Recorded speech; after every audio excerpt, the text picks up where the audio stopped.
The pack threw her into the snowstorm to die, barefoot, broken, with nothing but a cracked wooden bowl. They said she was worthless, a wolfless disgrace.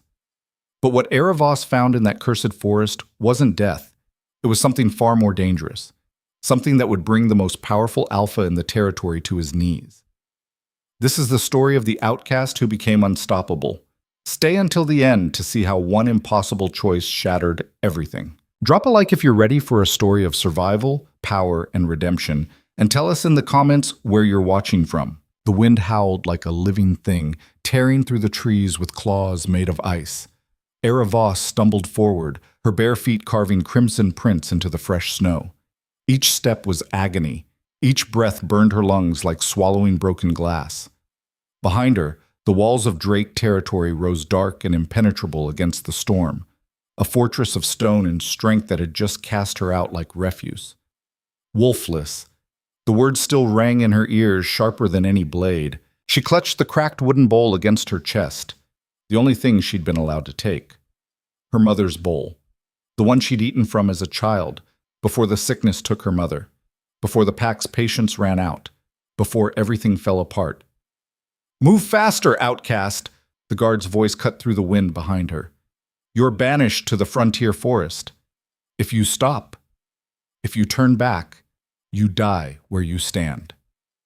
Eira didn't turn. She kept walking, even though her legs trembled, even though the cold had stolen all feeling from her toes. The frontier forest loomed ahead, a wall of twisted black trees that marked the edge of the known world. No one went there willingly. The forest was cursed, they said, haunted by things that hunger and darkness. But Eira had no choice. The guard shoved her one last time, hard enough that she fell to her knees in the snow. "Good riddance," he spat. "You are always a waste of food." Then he turned and walked away, his footsteps fading into the storm. Eira knelt there in the snow, alone. The wind screamed around her, the cold pressed in from all sides, a suffocating weight. For a long moment, she couldn't move, couldn't think. The world had decided she was nothing, and maybe she was. No. The thought came quietly, but it burned. No, I'm not dead yet. She pushed herself to her feet, swaying, her vision blurred with tears that froze on her cheeks before they could fall. She looked down at the bowl in her hands, cracked, worn, held together by nothing but old glue and stubbornness, like her. "I'm still here," she whispered to the storm. "I'm still standing." And then she walked into the forest. The trees closed around her like a trap. The frontier forest was everything the stories promised: dark, silent, wrong. The branches overhead twisted together so tightly that even the storm's fury became muffled, distant. Snow fell in slow, heavy flakes, piling on the roots and rocks until everything looked the same: cold, dead, forgotten. Eira's teeth chattered so hard she thought they might shatter. Her thin dress, barely more than rags, offered no protection against the cold. She'd left with nothing. No coat, no shoes, no supplies. Just the bowl and the clothes on her back. "You won't last the night," a voice whispered in her mind. It sounded like the Alpha's wife, Lady Seraphine, who'd sneered at her during the banishment trial. "Wolfless trash. You'll freeze before dawn." "Shut up," Eira hissed through numb lips. "I'll find shelter. I'll survive."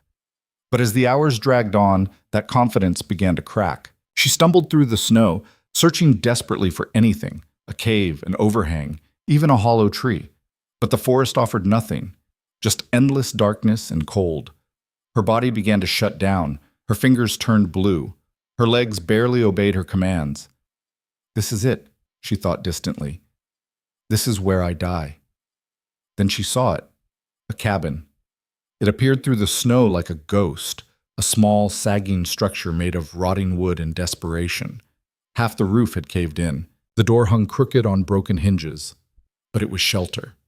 Eira practically fell through the doorway, collapsing onto the dirt floor inside. The wind still howled through gaps in the walls, but it was better than nothing, marginally. She curled into a ball, wrapping her arms around herself, trying to preserve any warmth that remained. The bowl pressed against her ribs, hard and cold. "I made it," she thought. "I'm alive." But for how long? The first night was hell. Eira didn't sleep. She shivered violently, every muscle locked in spasm. Frost formed on her eyelashes. Her breath came in shallow gasps. Several times she thought about giving up, about just letting the cold take her, about slipping away into the dark. But something stopped her. Maybe it was stubbornness. Maybe it was rage. Maybe it was the bone-deep refusal to let the pack be right about her. When dawn finally came, gray and weak through the broken roof, Eira forced herself to move. Her body screamed in protest. Everything hurt, but she dragged herself upright and assessed her situation with a cold, clear mind. Shelter, barely functional. Food, none. Water, snow if I can melt it. Fire, nothing to burn with, no way to start it. She was going to die here, unless she changed the rules. Eira stepped outside. The storm had passed, leaving the world buried under a thick blanket of white. The forest stretched endlessly in all directions, silent and hostile. "All right," she said aloud, her voice cracking. "You want me dead? You'll have to work harder than this." She started walking. The forest taught her brutally. She learned that deadfall branches could be dragged back to the cabin for firewood if she could find them under the snow. She learned that pine needles could be boiled into a bitter tea that kept her stomach from eating itself. She learned that frost-covered berries, if carefully tested, could provide just enough nutrition to keep her conscious. But most importantly, she learned how to suffer. Her hands blistered, then bled, then calloused. Her feet, wrapped in strips torn from her dress, went numb, then burned, then hardened. Hunger became a constant companion, gnawing at her insides. Some days she was so weak she could barely stand. But she didn't stop. She patched the cabin roof with branches and mud. She built a fire pit from stones. She carved a crude spear from a straight branch and spent hours learning to throw it, failing again and again until her arms shook with exhaustion. The pack had thrown her away because she had no wolf, no strength, no value. But out here, strength wasn't about shifting. It was about endurance, about adaptation, about the relentless, grinding will to survive one more day.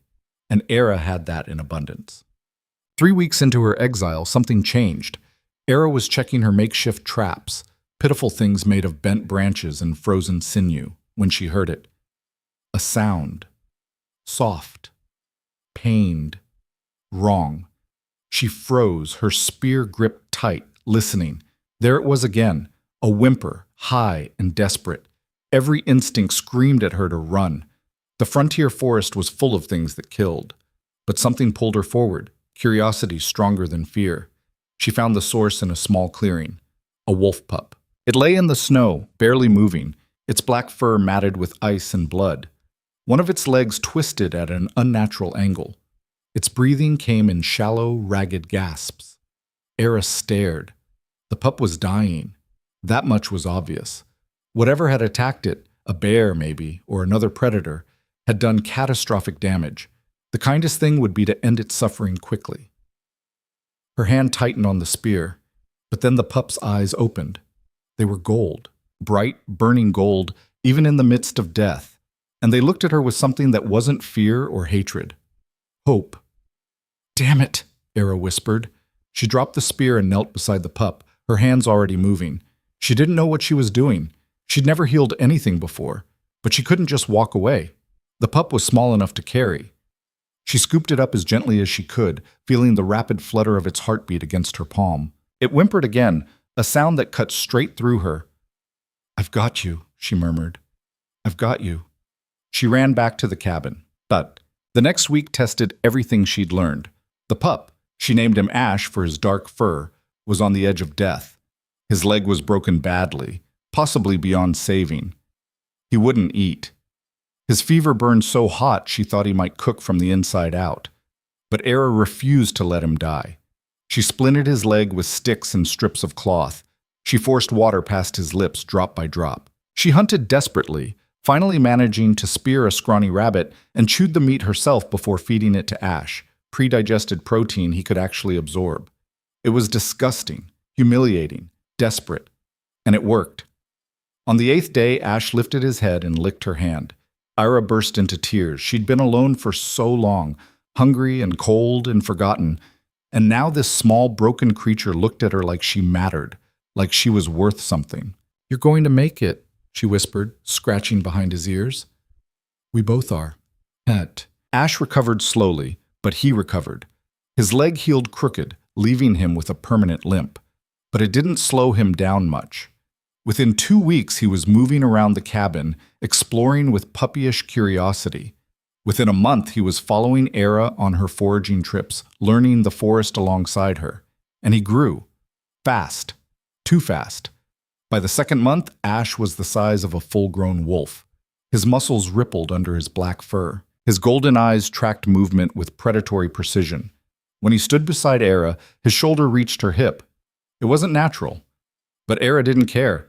Ash was hers, the only family she had left. They hunted together, learning each other's rhythms. Ash would flush prey from hiding, and Eira would strike with her spear. They shared every kill, eating side by side in the cabin as snow piled higher outside. At night, Ash curled around her, his warmth the only thing keeping her alive. We're a pack, Eira whispered one night, her fingers buried in his fur. You and me. That's all we need. Ash rumbled deep in his chest, almost like agreement. Baz. Spring came slowly to the frontier forest. The snow melted in patches, revealing earth that hadn't seen sunlight in months. Green shoots pushed through the mud. Birds returned, their songs strange and beautiful after so much silence. Eira had survived the winter. Against all odds, against every prediction, she was still alive. She stood outside the cabin one morning, watching the sunrise paint the trees gold. Ash sat beside her, massive and powerful, his presence a comfort she'd never expected. The pack had thrown her away. They'd expected her to die, forgotten and alone. But she hadn't died. She'd endured, adapted, become something new. They were wrong about me, she said quietly. Ash looked up at her, his golden eyes unreadable. I'm not worthless. I'm not weak. Her hands clenched into fists. I'm a survivor. The forest seemed to listen. The wind shifted, carrying the scent of distant rain. And deep in the shadows between the trees, something ancient stirred. Watching, waiting, recognizing the birth of something dangerous. But survival, Eira would soon learn, was only the beginning. Because beyond the frontier forest, in the heart of Drake territory, whispers had begun to spread. Whispers of strange tracks in the borderlands. Of a wolf too large, too fast, moving through the wilderness with purpose. And in the Alpha's fortress, a father's grief had turned to obsession. Garrick Drake stood at the window of his chambers, staring out at the forest where his son had vanished 5 months ago. The search parties had found nothing. No body, no trace. Ronan was gone. Sir, a voice said behind him. The scouts have returned. Garrick didn't turn. And? They found tracks, fresh ones, leading into the frontier forest.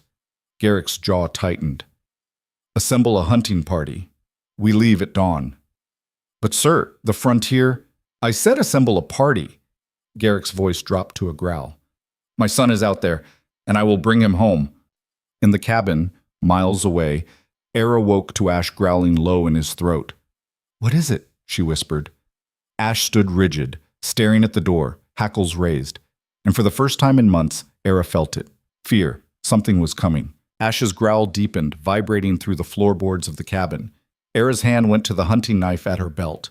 Crude iron she'd scavenged from rusted trap parts and sharpened against river stones until it could bite. Easy, she whispered, moving to the window. Through the gaps in the shutters, dawn light filtered gray and uncertain. The forest stood silent, too silent. She'd learned to read the wilderness like text. Birds going quiet meant predators. Deer bolting meant hunters. And this particular stillness, heavy, expectant, meant something intelligent was moving through the trees, something that knew how to hide. Ash pressed against her leg, every muscle coiled tight. At 7 months old, he stood taller than any wolf she'd ever seen in her old life. His black fur gleamed like polished obsidian, and when he turned his golden eyes toward her, she saw something that still unnerved her sometimes. Intelligence. Deep and knowing, like he understood every word she spoke. We need to move, Eira said. Get our supplies, now. She'd prepared for this. Months of survival had taught her that security was an illusion. You had to be ready to run at any moment. Her pack sat ready by the door. dried meat wrapped in birch bark, a water skin, fire-starting materials, rope made from braided plant fibers, and the cracked wooden bowl that had somehow become her talisman. Ash whined, low and urgent. "I know," Eira said, slinging the pack over her shoulder. "I hear them too," because now she could. Footsteps. Multiple sets, moving with military precision through the underbrush. The clink of metal. Low voices speaking in clipped, disciplined tones. Drake pack. Her blood turned to ice. "Out the back," she hissed. They slipped through the rear window, the one she'd deliberately kept unblocked for exactly this scenario. Eira dropped into the snow, Ash landing beside her with barely a sound despite his size. She grabbed his ruff, leaning close. "Stay low. Follow me. Do not engage." Ash's ears flattened, but he obeyed. They moved like ghosts through the trees, using every shadow, every depression in the terrain. Eira's heart hammered against her ribs. Behind them, she heard the cabin door crash open. Voices shouted, "It's empty. Check for tracks. The fire's still warm. She was here recently." They were looking for her specifically, not just investigating strange reports. Hunting. Eira's jaw clenched. She pushed deeper into the forest, Ash matching her pace perfectly. They'd practiced this. Escape routes, fallback positions, places to hide. The frontier forest was vast and hostile, but it was hers now. She knew its secrets. "Fan out!" The voice carried authority, a commander's bark. "The wolfless bitch can't have gone far." Wolfless bitch. The familiar slur burned, but Eira forced it down. Anger was a luxury she couldn't afford. They moved for an hour, putting distance between themselves and the search party. Finally, Eira led them to one of her caches, a hollow beneath an overturned tree where she'd stashed emergency supplies. She crawled inside, Ash squeezing in beside her. In the darkness, she could finally breathe. "Why now?" she whispered. "Why after all this time?" Ash rumbled softly, his breath warm against her cheek. And in that sound, she heard something impossible. Guilt. Eira's eyes widened. "Ash, what aren't you telling me?" But the wolf just pressed closer, and the moment passed. Above them, boots crunched through snow. Voices called out, coordinating search patterns. Eira held her breath, one hand on her knife, the other buried in Ash's fur. Hours crawled by.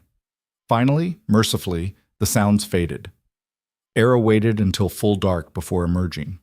The forest stretched empty and hostile under a moonless sky. Ash stood guard while she assessed their situation. They couldn't go back to the cabin. It was compromised now, marked.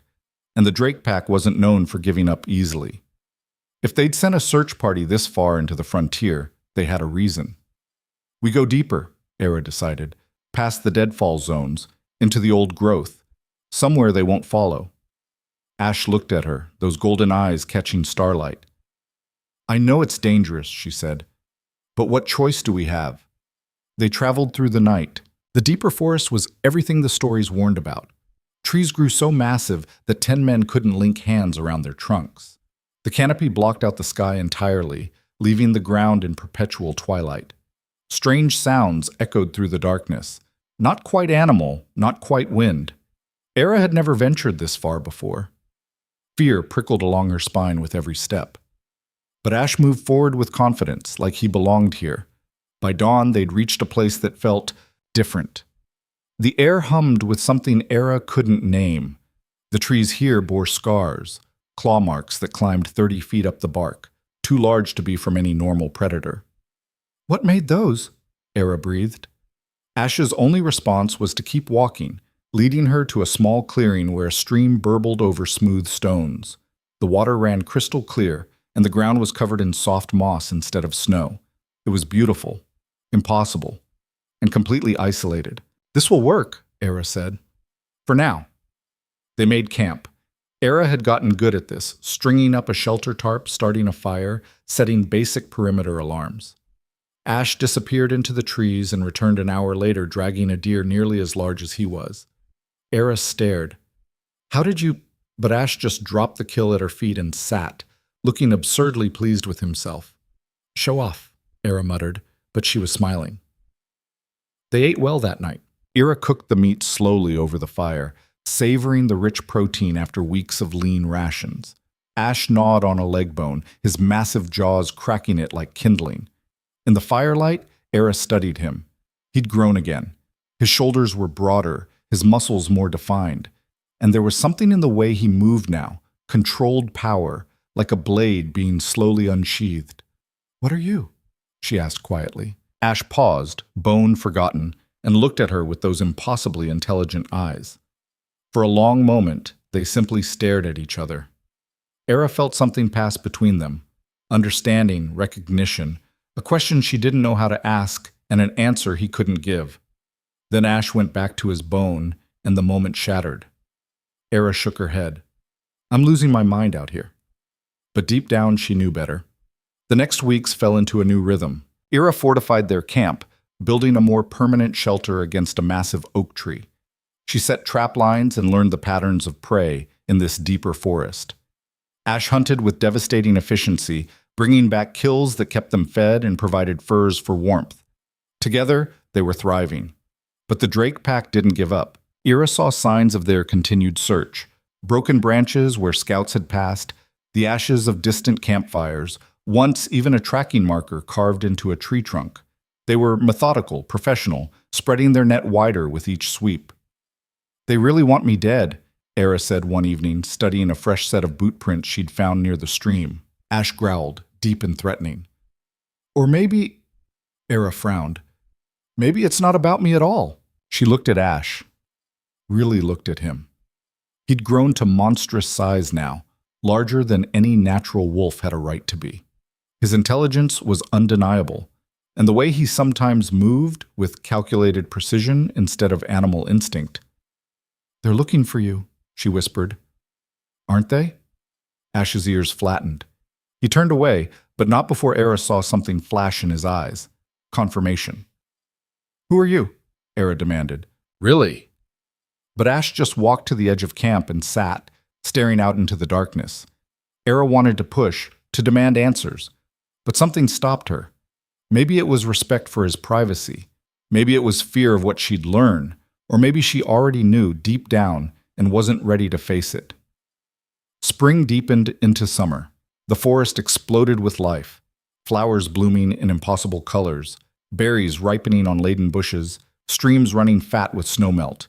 Eira's body changed too. The gaunt, desperate creature who'd stumbled into the wilderness was gone. In her place stood someone harder, stronger, shaped by relentless survival. Her hands were calloused and scarred. Her arms carried lean muscle from climbing, hunting, building. Her face had bronzed under the sun, and her eyes had developed a predator's focus. She barely recognized herself in the stream's reflection. "I look like something wild," she said one morning, studying her reflection. Ash appeared beside her, his massive form dwarfing hers. In the water, they looked like a pack, Eira finished softly. And maybe that's what they were. Not wolf and human, not pet and master, but partners. Family forged in desperation and sealed in blood. That night, Eira woke to Ash whimpering. She sat up immediately, alert for danger, but there was nothing, just Ash thrashing in his sleep, caught in some nightmare. "Hey," Eira whispered, crawling over to him. "Ash, wake up." The wolf's eyes snapped open, wild and unfocused. For a terrible second, Eira thought he might attack, but then recognition flooded back, and Ash slumped against her, trembling. "Shh," Eira murmured, wrapping her arms around his massive neck. "I've got you. You're safe." Ash buried his face against her shoulder, and Eira felt something wet on her skin. Tears. Wolves didn't cry. "What happened to you?" Eira whispered. "What are you running from?" But Ash didn't answer. Couldn't answer. He just held on to her like she was the only solid thing in a dissolving world. And Eira held him back, this impossible creature who'd become her entire world. The next morning, everything changed. Eira woke to find Ash already up, pacing the camp with aggressive energy. His hackles were raised, and that low, constant growl rumbled in his chest. "What is it?" Eira asked, reaching for her weapons. Then she smelled it. Smoke. Not campfire smoke, chemical smoke, thick and acrid. "No," Eira breathed. She climbed the oak tree, scrambling up branches until she could see over the canopy. To the west, a column of black smoke rose into the sky. and it was moving toward them. "They're burning the forest," Eira said, her voice hollow with shock. "They're driving us out." She dropped back down. Ash was staring at her, those golden eyes filled with something terrible. Decision. "No," Eira said immediately. "Whatever you're thinking," Ash barked, sharp, commanding. "We run," Eira insisted. "We go deeper. Find another." Ash barked again, louder. Then he did something he'd never done before. He shifted. Not completely. Not into a human. But his bones creaked and reformed slightly, his posture changing, becoming more upright. And when he growled, it formed words. Broken, rough, but unmistakable. "No more running." Eira staggered backward, her heart stopping. "You can talk." Ash's form shuddered, and he collapsed back into full wolf shape, panting. The effort had clearly cost him, but the message was clear. "You want to face them," Eira said slowly. "You want to go back." Ash met her eyes, and in that look Eira saw everything. The pain, the loneliness, the desperate need to end this hunt, one way or another. "They'll kill me," Eira said. "The moment they see me, they'll—" Ash stepped forward and pressed his forehead against hers. The gesture was so human, so full of promise, that Eira's breath caught. "I won't let them." She heard it, even though he didn't speak. Felt it in the bond that had grown between them, invisible but unbreakable. "This is insane," Eira whispered. Ash pulled back and looked at her with absolute certainty, and Eira realized she had a choice to make. Keep running, keep hiding, keep surviving in the margins, or stand up. Face the pack that had thrown her away. Demand to be seen. It was suicide, tactical insanity. But she'd been dead already, hadn't she? The moment they cast her out into the snow. Everything since then had been borrowed time. "All right," Eira said. "All right. We do this together." Ash's tail wagged once. The first time she'd seen that gesture in months. They broke camp quickly, taking only essentials. Eira strapped on her knife, slung her pack, and took one last look at the clearing that had been sanctuary. "If we survive this," she said, "I'm coming back here." Then they walked toward the smoke. The forest burned slowly, deliberately. The Drake pack had set fires in a careful pattern, creating a closing net. Eira could see the strategy: force any quarry toward the center, where hunting parties would be waiting. Professional. Military. Terrifying. "They really want you," Eira muttered to Ash. The wolf just kept walking, his pace steady and deliberate. They reached the converging point by late afternoon, a wide meadow surrounded by burning forest on three sides. Smoke rolled across the grass in thick waves, and waiting in the center stood a group of wolves. No, not wolves, shifters, 7 of them, all in wolf form, all massive and battle-scarred. They arranged themselves in a perfect combat formation, defensive, ready, lethal. And at the head of the formation stood the largest wolf Eira had ever seen. His fur was silver gray, his eyes cold blue, and power radiated from him like heat from forge fire. Alpha. Eira's legs nearly gave out. Every instinct screamed at her to run, to submit, to throw herself down and beg for mercy. But Ash stepped forward, placing himself between Eira and the pack. The Alpha's eyes narrowed. He took a step forward, and when he spoke, his voice rumbled like thunder. "Ronan!" Eira's world tilted. Ronan. She looked at Ash, at Ronan, and saw the truth she'd been denying for months. The wolf she'd saved. The companion who'd become her family. Was the Alpha's missing son. "Oh," Eira breathed. "Oh no." The Alpha's gaze shifted to her, and his lips peeled back from massive fangs. "You," he snarled. "The wolfless outcast. You dared to take my son?" Eira's hand went to her knife, useless against shifters, but it was all she had. "I didn't take anyone," she said, her voice shaking but defiant. "I saved his life when he was dying in the snow." "Lies." The Alpha stalked forward. "You used witchcraft. Dark magic. You bound him to keep him from his family." "No," Eira shouted. "I found him broken and bleeding. I nursed him back to health. Enough." The Alpha's voice cracked like a whip. "You will release him, now, or I will tear you apart where you stand." Ronan growled, low and warning. The alpha paused. Ronan, come here. Come home. But Ronan didn't move. He pressed closer to Eira, his message clear.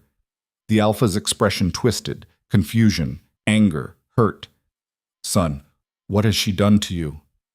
Nothing, Eira said quietly. I gave him a choice. Every day he chose to stay.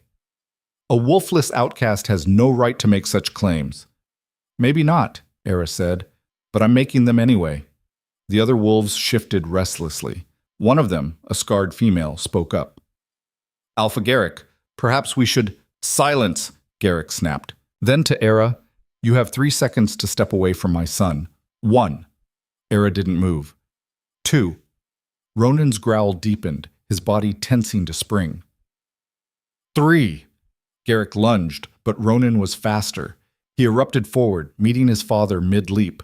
The two wolves collided with a sound like breaking stone. They rolled across the meadow, snapping and snarling, a blur of black and silver. Stop! Eira screamed. Stop it! But they didn't stop. Garrick was larger, more experienced, but Ronan fought with desperate fury, protecting Eira with every ounce of strength he had. The other wolves started forward to help their alpha, but something stopped them. A pulse of power. It rolled out from Ronan like a shockwave, pressing against the air itself. The wolves stumbled, whimpering. Even Garrick faltered, his eyes widening in shock. And Ronan changed. Not into a human, into something between, something more. His body expanded, bones creaking and reforming. His fur rippled with contained energy. And when he threw back his head and howled, the sound shook the earth. Alpha power. Raw, untrained, but undeniable. Impossible, Garrick whispered. You haven't even shifted fully yet. Ronan's form stabilized, still mostly wolf, but standing partially upright, massive and terrifying. When he spoke, his voice was clearer than before, though still rough. She is mine. Garrick stared at his son, at the power rolling off him in waves, at the way he stood protectively over the wolfless girl, who by all rights should have been beneath notice. What has happened to you? Garrick asked. And Ronan's answer was simple. She saved me. When no one else could. The words hung in the smoke-filled air. Eira stood frozen, her mind reeling. This was Ronan Drake, the Alpha's heir, the missing prince everyone had searched for.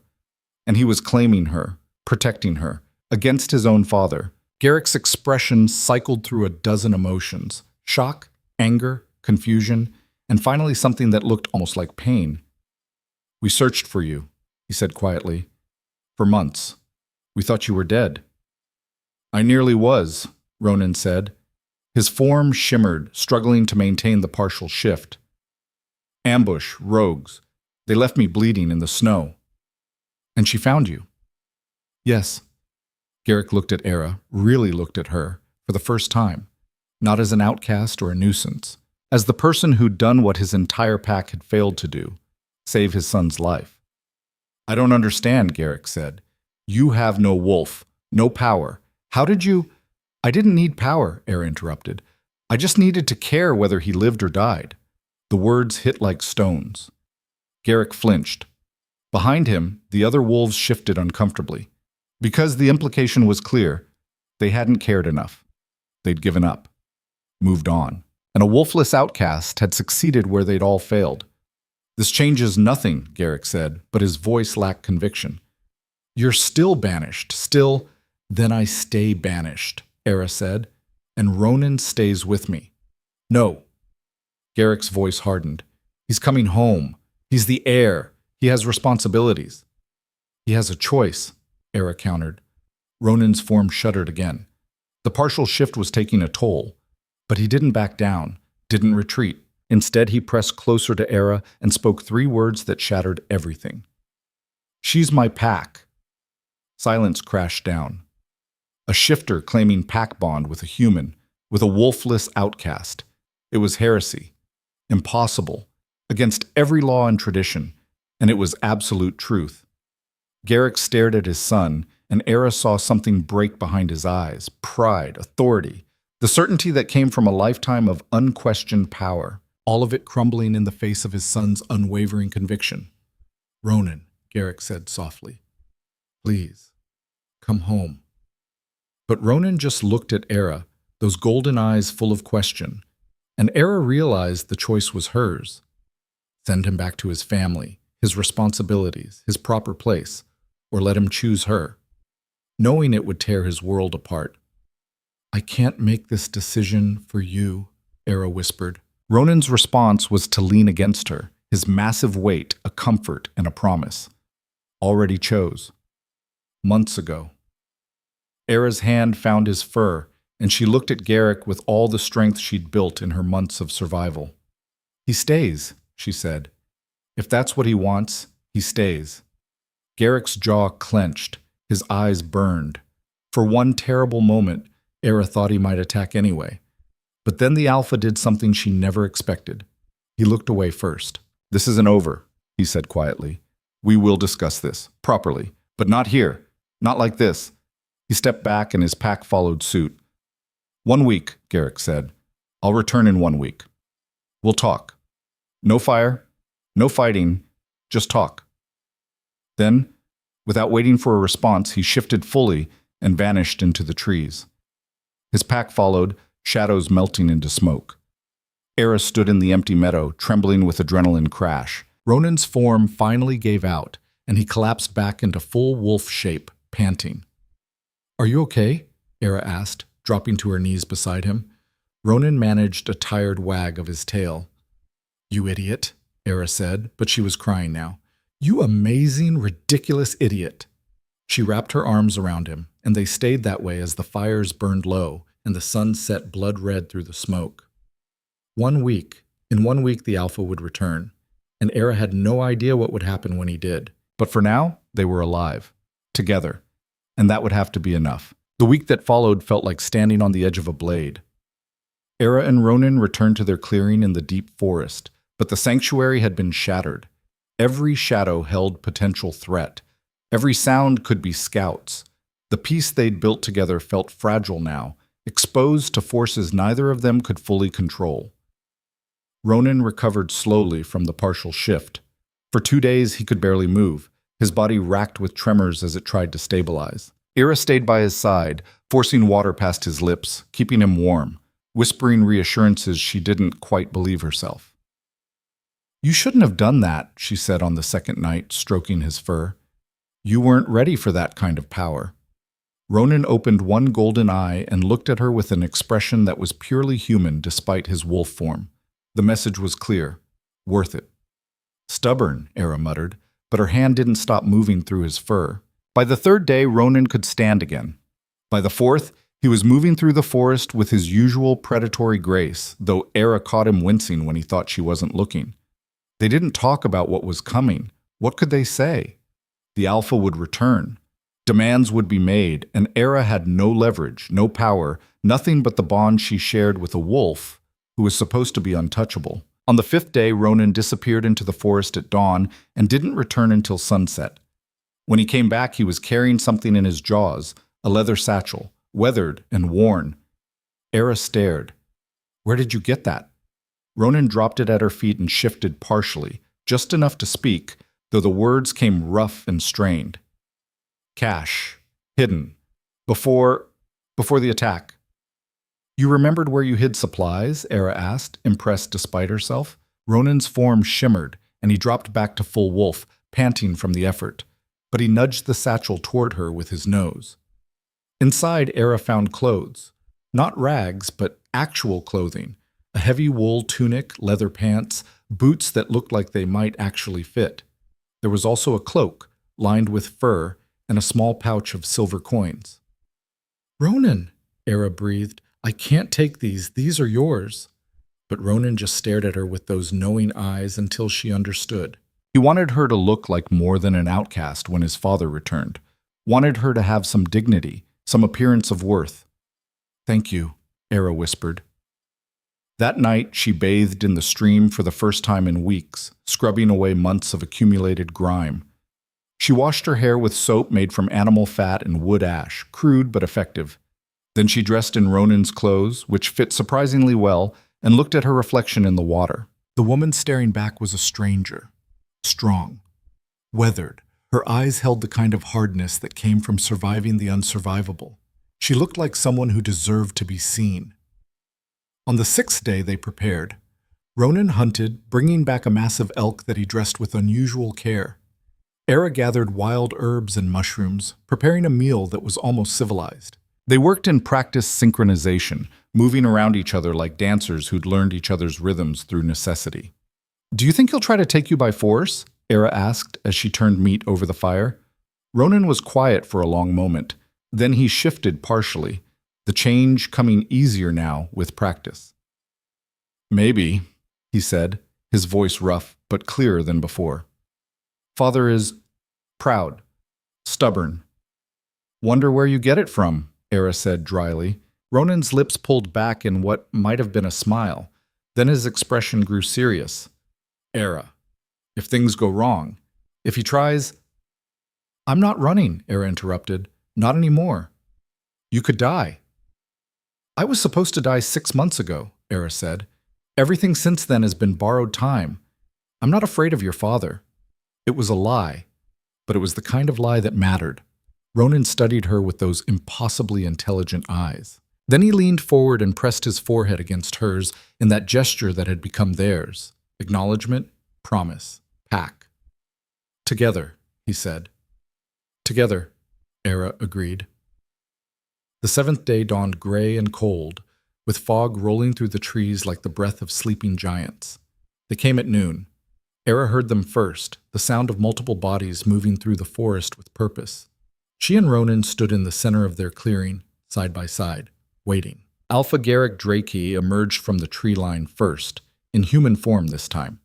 He was massive even without the wolf. 6.5 feet of corded muscle, with silver gray hair and those cold blue eyes that missed nothing. He wore traveling clothes, practical but well made, and authority radiated from him like a physical force. Behind him came 4 others, also in human form. Eira recognized the scarred woman from before. Her hair was iron gray, her face lined with age and battle. Next to her stood a younger man with Ronan's features but harder edges. A brother, Eira guessed. The other 2 were warriors, their postures alert and dangerous. "Ronan," Garrick said, his voice carried across the clearing with commanding weight. "It's time to come home." Ronan didn't move, didn't shift, just stood there in wolf form, pressed against Eira's leg. Garrick's jaw tightened. "Will you not even speak to me as a man, as my son?" Slowly, with visible effort, Ronan shifted. His bones cracked and reformed, fur receding to reveal human skin. He stood naked and defiant, his body marked with scars Eira had nursed back to health. "Father," Ronan said. His voice was rough from disuse, but strong. "I'll speak, but Eira stays beside me. The outcast has no place in pack business." "She has every place," Ronan countered. "She's the reason I'm alive to have this conversation." The younger man behind Garrick stepped forward. "Brother, be reasonable. This human, she's my packmate," Ronan finished. "My family." The word hit like a bomb. The scarred woman inhaled sharply. Garrick's expression went carefully blank. The younger brother looked like he'd been slapped. "Packmate," Garrick repeated slowly.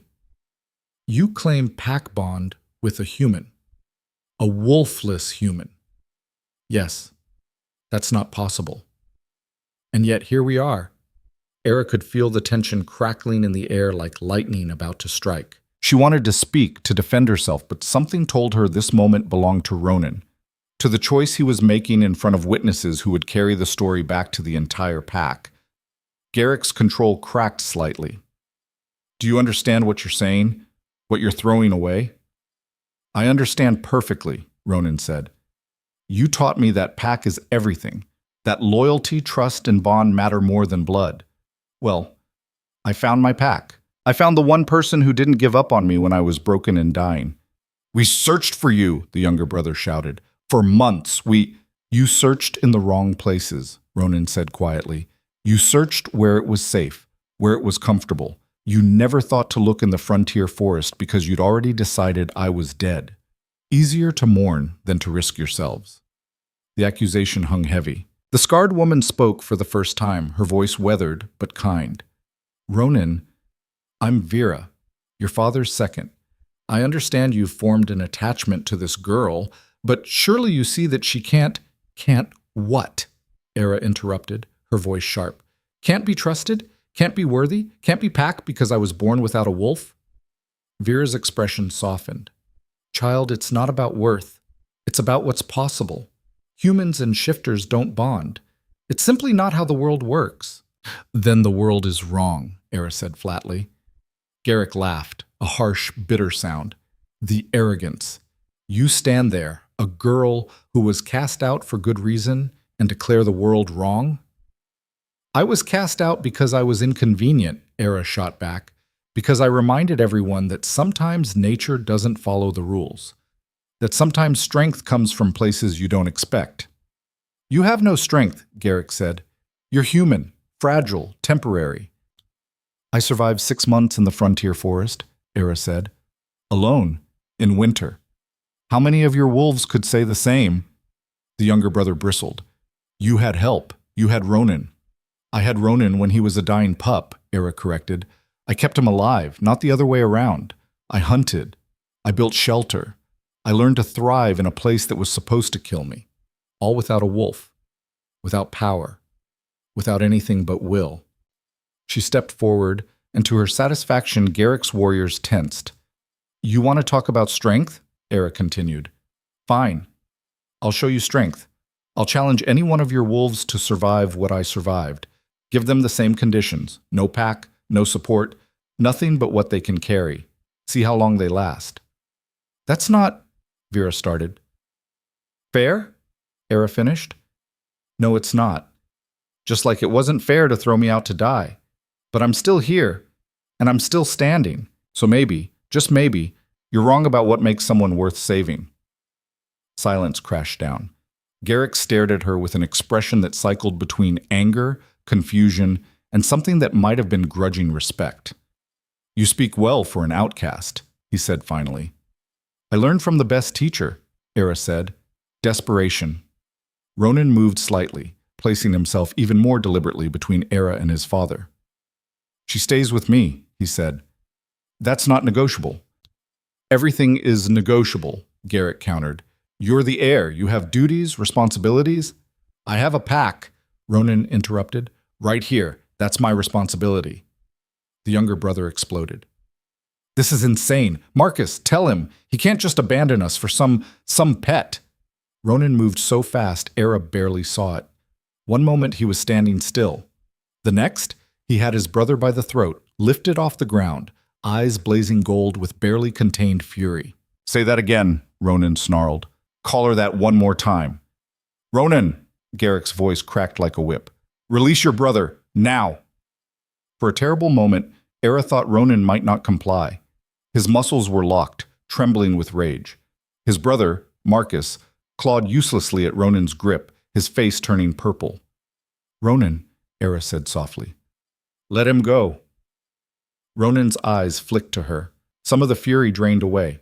He dropped Marcus, who collapsed gasping to the ground. Apologize to her, Ronan demanded. Marcus coughed, rubbing his throat. I'm sorry, he choked out. That was inappropriate. Inappropriate, Ronan repeated coldly. That's what you call dehumanizing the person who saved my life? Enough, Garrick said. His voice had gone quiet, which was somehow more dangerous than shouting. We're getting nowhere with this. He turned to Eira, really looking at her for the first time. You claim to have saved my son. I don't claim, Eira said. I did. Then tell me exactly what happened from the beginning. So Eira told him. She described finding Ronan broken and bleeding in the snow. The infection that nearly killed him. The weeks of desperate care, forcing food and water past his lips, keeping him warm through fever dreams. The slow, agonizing recovery. She didn't embellish, didn't make herself a hero, just recounted facts in a flat, clinical tone that somehow made them more powerful. When she finished, Garrick was quiet for a long time. The rogues who attacked him, he said finally. What happened to them? Gone when I found him, Eira said. They left him to die. Probably thought the job was done. It should have been, Vera said softly. Those injuries. No shifter should have survived that. He didn't survive as a shifter, Eira said. He survived as a wolf pup, small enough for me to carry, young enough for me to feed. The shift saved him by making him small. Garrick's eyes widened. The shift, of course. When you're injured badly enough, the body sometimes forces a shift to the form most likely to survive. But that means he was stuck, Eira finished. Couldn't shift back until he healed, which took months. And you cared for him, Garrick said slowly, not knowing what he was, not knowing if he would ever shift. You just cared. Of course I did, Eira said. He was dying. What else would I do? The simplicity of the answer seemed to shake something in Garrick. He looked at his son, at Ronan standing protective and defiant, and Eira saw comprehension dawn. You bonded, Garrick said, not as shifter to human, as survivors, as pack. Yes, Ronan said. That's... Garrick shook his head. I've never heard of such a thing. Maybe you weren't listening for it, Eira said. Garrick's laugh was surprised and genuine. Bold! I'll give you that. His expression sobered. But boldness doesn't change reality. You're human. He's shifter. The pack will never accept... Then the pack is wrong, Ronan said. The pack is tradition, Marcus shouted, finally finding his voice again. The pack is law. You can't just... The pack abandoned me, Ronan said quietly. Eira didn't. That's the only law that matters to me. Garrick's jaw worked. Eira could see the war happening behind his eyes. Duty versus love, tradition versus truth, pride versus the undeniable fact that his son was alive because of the girl they'd thrown away. There has to be a solution, Vera said. Some compromise. What compromise? Eira asked. I'm not leaving him. He's not leaving me. Where's the middle ground? You could come back, Garrick said suddenly. Both of you. Return to pack territory. Eira laughed. A harsh, disbelieving sound. Return? To the pack that banished me to die? Things would be different, Garrick said. You'd be under my protection. As the one who saved the heir, you'd be tolerated, Eira finished. At best, a curiosity, an embarrassment, the wolfless girl who got lucky. It's better than this, and Garrick gestured at the clearing, better than hiding in the wilderness. This isn't hiding, Eira said. This is home. We built this together. It's ours. It's a shack in the forest. It's more of a home than your fortress ever was, Ronan said quietly. The words hit Garrick like a physical blow. He actually stumbled back a step, pain flashing across his face. Ronan, he said, his voice cracking. Don't do this. Don't throw away your future for what? Ronan challenged. For the person who taught me what loyalty really means? For the one who showed me that strength isn't about power, it's about endurance? For my pack? I'm your pack, Garrick roared. I'm your father, your alpha. Then act like it, Ronan roared back. The clearing erupted with power. Both of them, father and son, blazed with alpha energy, pressing against each other in invisible combat. The trees shook. Birds exploded from the canopy. Even Vera and the warriors staggered. But Eira stood firm. She'd survived winter, survived starvation, survived 6 months in hell. She could survive 2 alphas having a tantrum. Stop, she said. Not shouting, just firm, clear. Amazingly, they both paused, looking at her.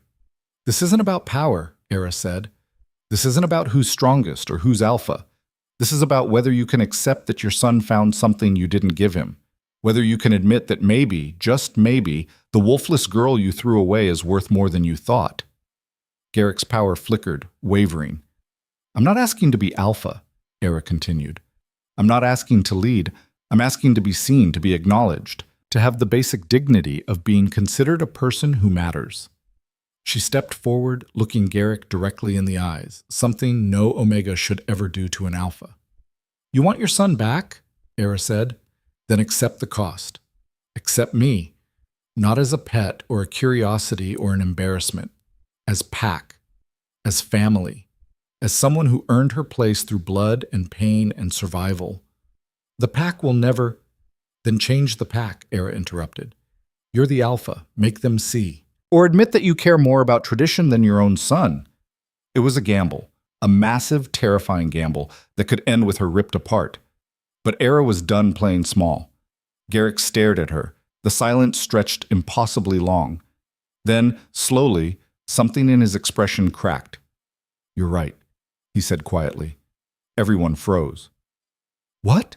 Marcus breathed.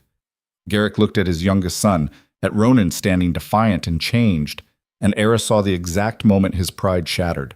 "You're right," Garrick repeated louder this time. "I threw you away. I decided you were worthless because you didn't fit the mold, and you proved me catastrophically wrong." He turned to Ronan. "You survived because of her, because she cared when no one else could, because she refused to give up even when the world said she should." Tears, actual tears, began tracking down the Alpha's weathered face. "I failed you both," Garrick said. "I let the pack become rigid, let tradition become cruelty. Let myself believe that strength only comes in one form." He did something Eira never expected. He knelt, an Alpha, on his knees, in front of a wolfless outcast and his own son. "I'm sorry," Garrick said, "for what I did to you, for what the pack did, for being too proud and too blind to see what should have been obvious." Marcus made a strangled sound. Vera's eyes were wide with shock. The warriors looked like the world had just flipped upside down. Eira's breath caught in her throat. "I can't undo the past," Garrick continued. "Can't give you back what we took. But I can change the future. If you'll let me." Ronan shifted fully human, standing naked but unashamed before his father. "What are you proposing?" "Come home," Garrick said. "Both of you. Not as outcast and heir, as pack, as equals." "The law," Marcus started. "I'll change the law," Garrick said. "The ban on the wolfless will be abolished. All exiles will be offered the chance to return, and anyone who questions Eira's place in this pack will answer to me personally." He looked up at Eira, still kneeling. "I wronged you, grievously, and I'll spend the rest of my life making it right if you'll give me the chance." Eira's mind reeled. This was everything she'd never dared to hope for: recognition, acceptance, a place in the world. But she looked at Ronan, at the question in his eyes. "It's your choice," Ronan said softly. "I'll follow wherever you lead." The reversal was stunning, the heir deferring to the outcast. Eira looked at the clearing, their home, built from nothing. Then at the kneeling Alpha and his shocked pack. Then back at Ronan, this impossible creature who'd become her entire world. "I want guarantees," Eira said finally. "I want it in writing. I want witnesses. I want the law changed publicly, in front of the entire pack." "Done," Garrick said immediately. "I want a voice in pack decisions, not as Alpha, but as counsel. Someone who can speak for those without wolves, without power." "Agreed. And if anyone tries to hurt Ronan or take him from me, I want the right to defend him, with violence if necessary."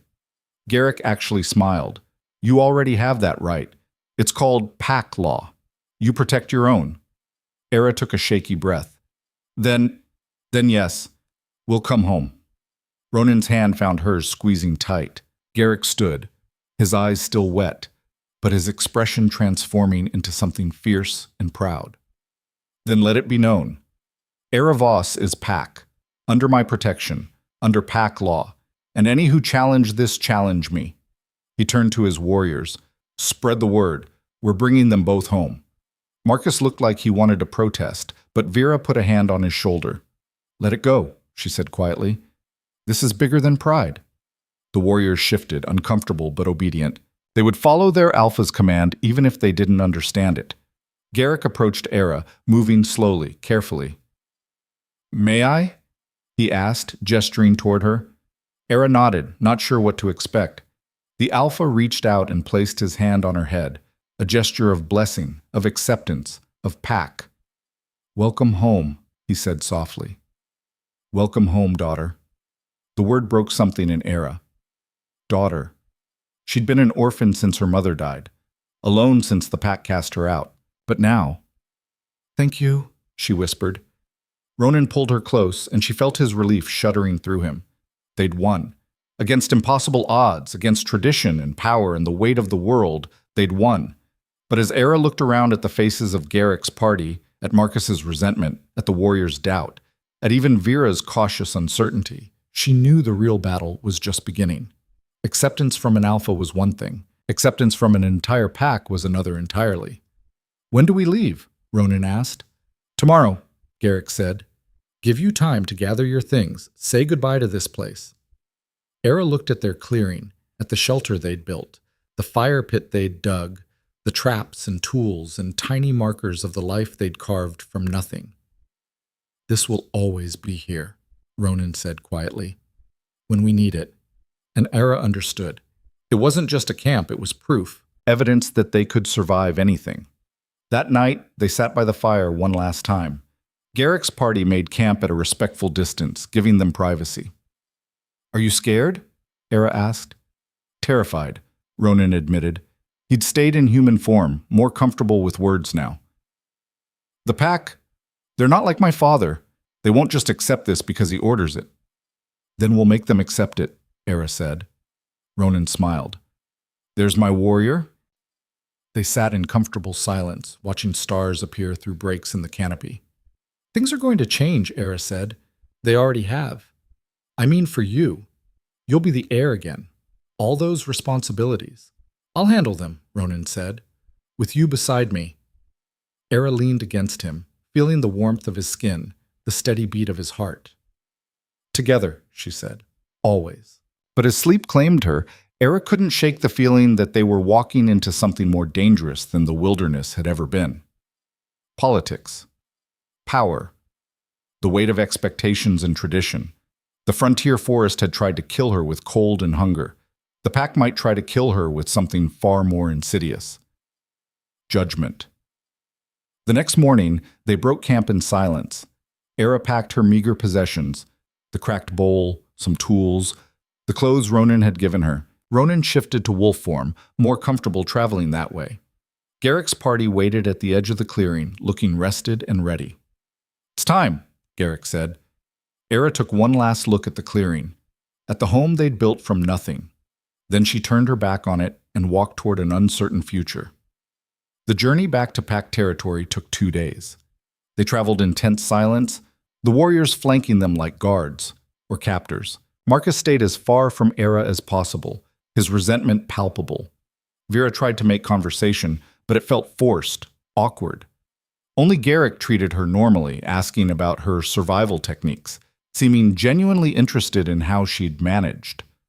"You have instincts," he said on the second day. "Natural tactical thinking. If you'd been born with a wolf, you'd have made a fine warrior." "Good thing I didn't need a wolf," Eira said. Garrick laughed. "Indeed." On the afternoon of the second day, they crested a ridge, and Eira saw it.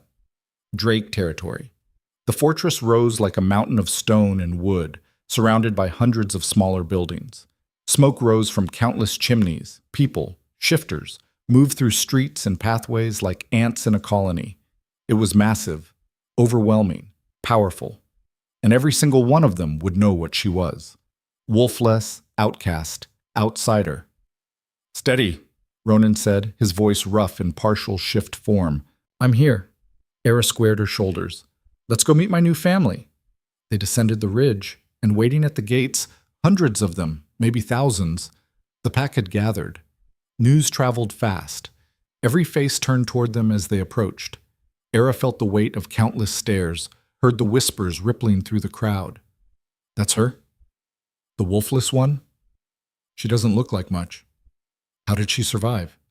Garrick raised his hand and silence fell like a hammer. "Pack," he called out, his voice carrying with alpha command.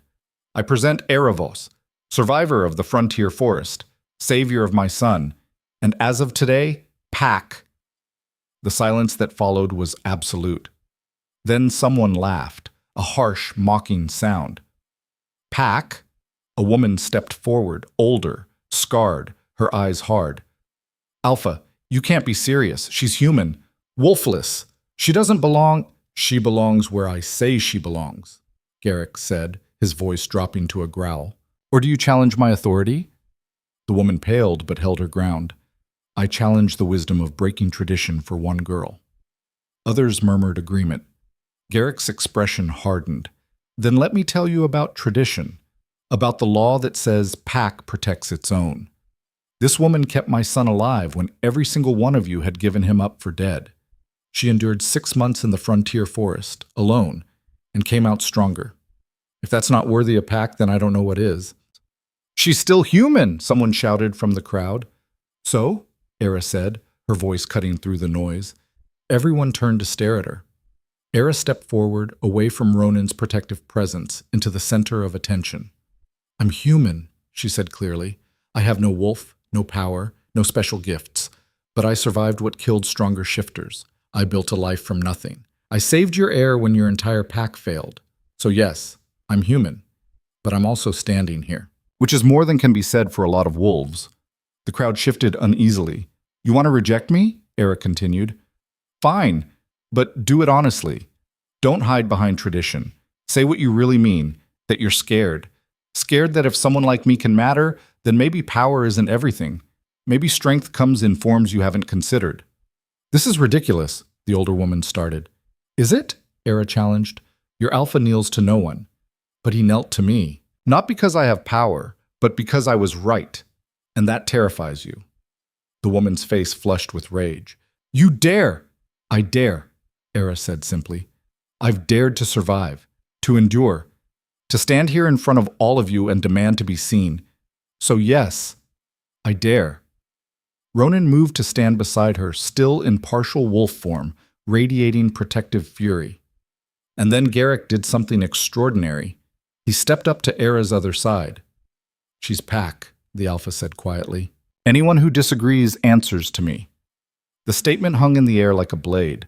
No one moved. No one spoke. And slowly, grudgingly, the crowd began to part. Not acceptance, not yet, but acknowledgement.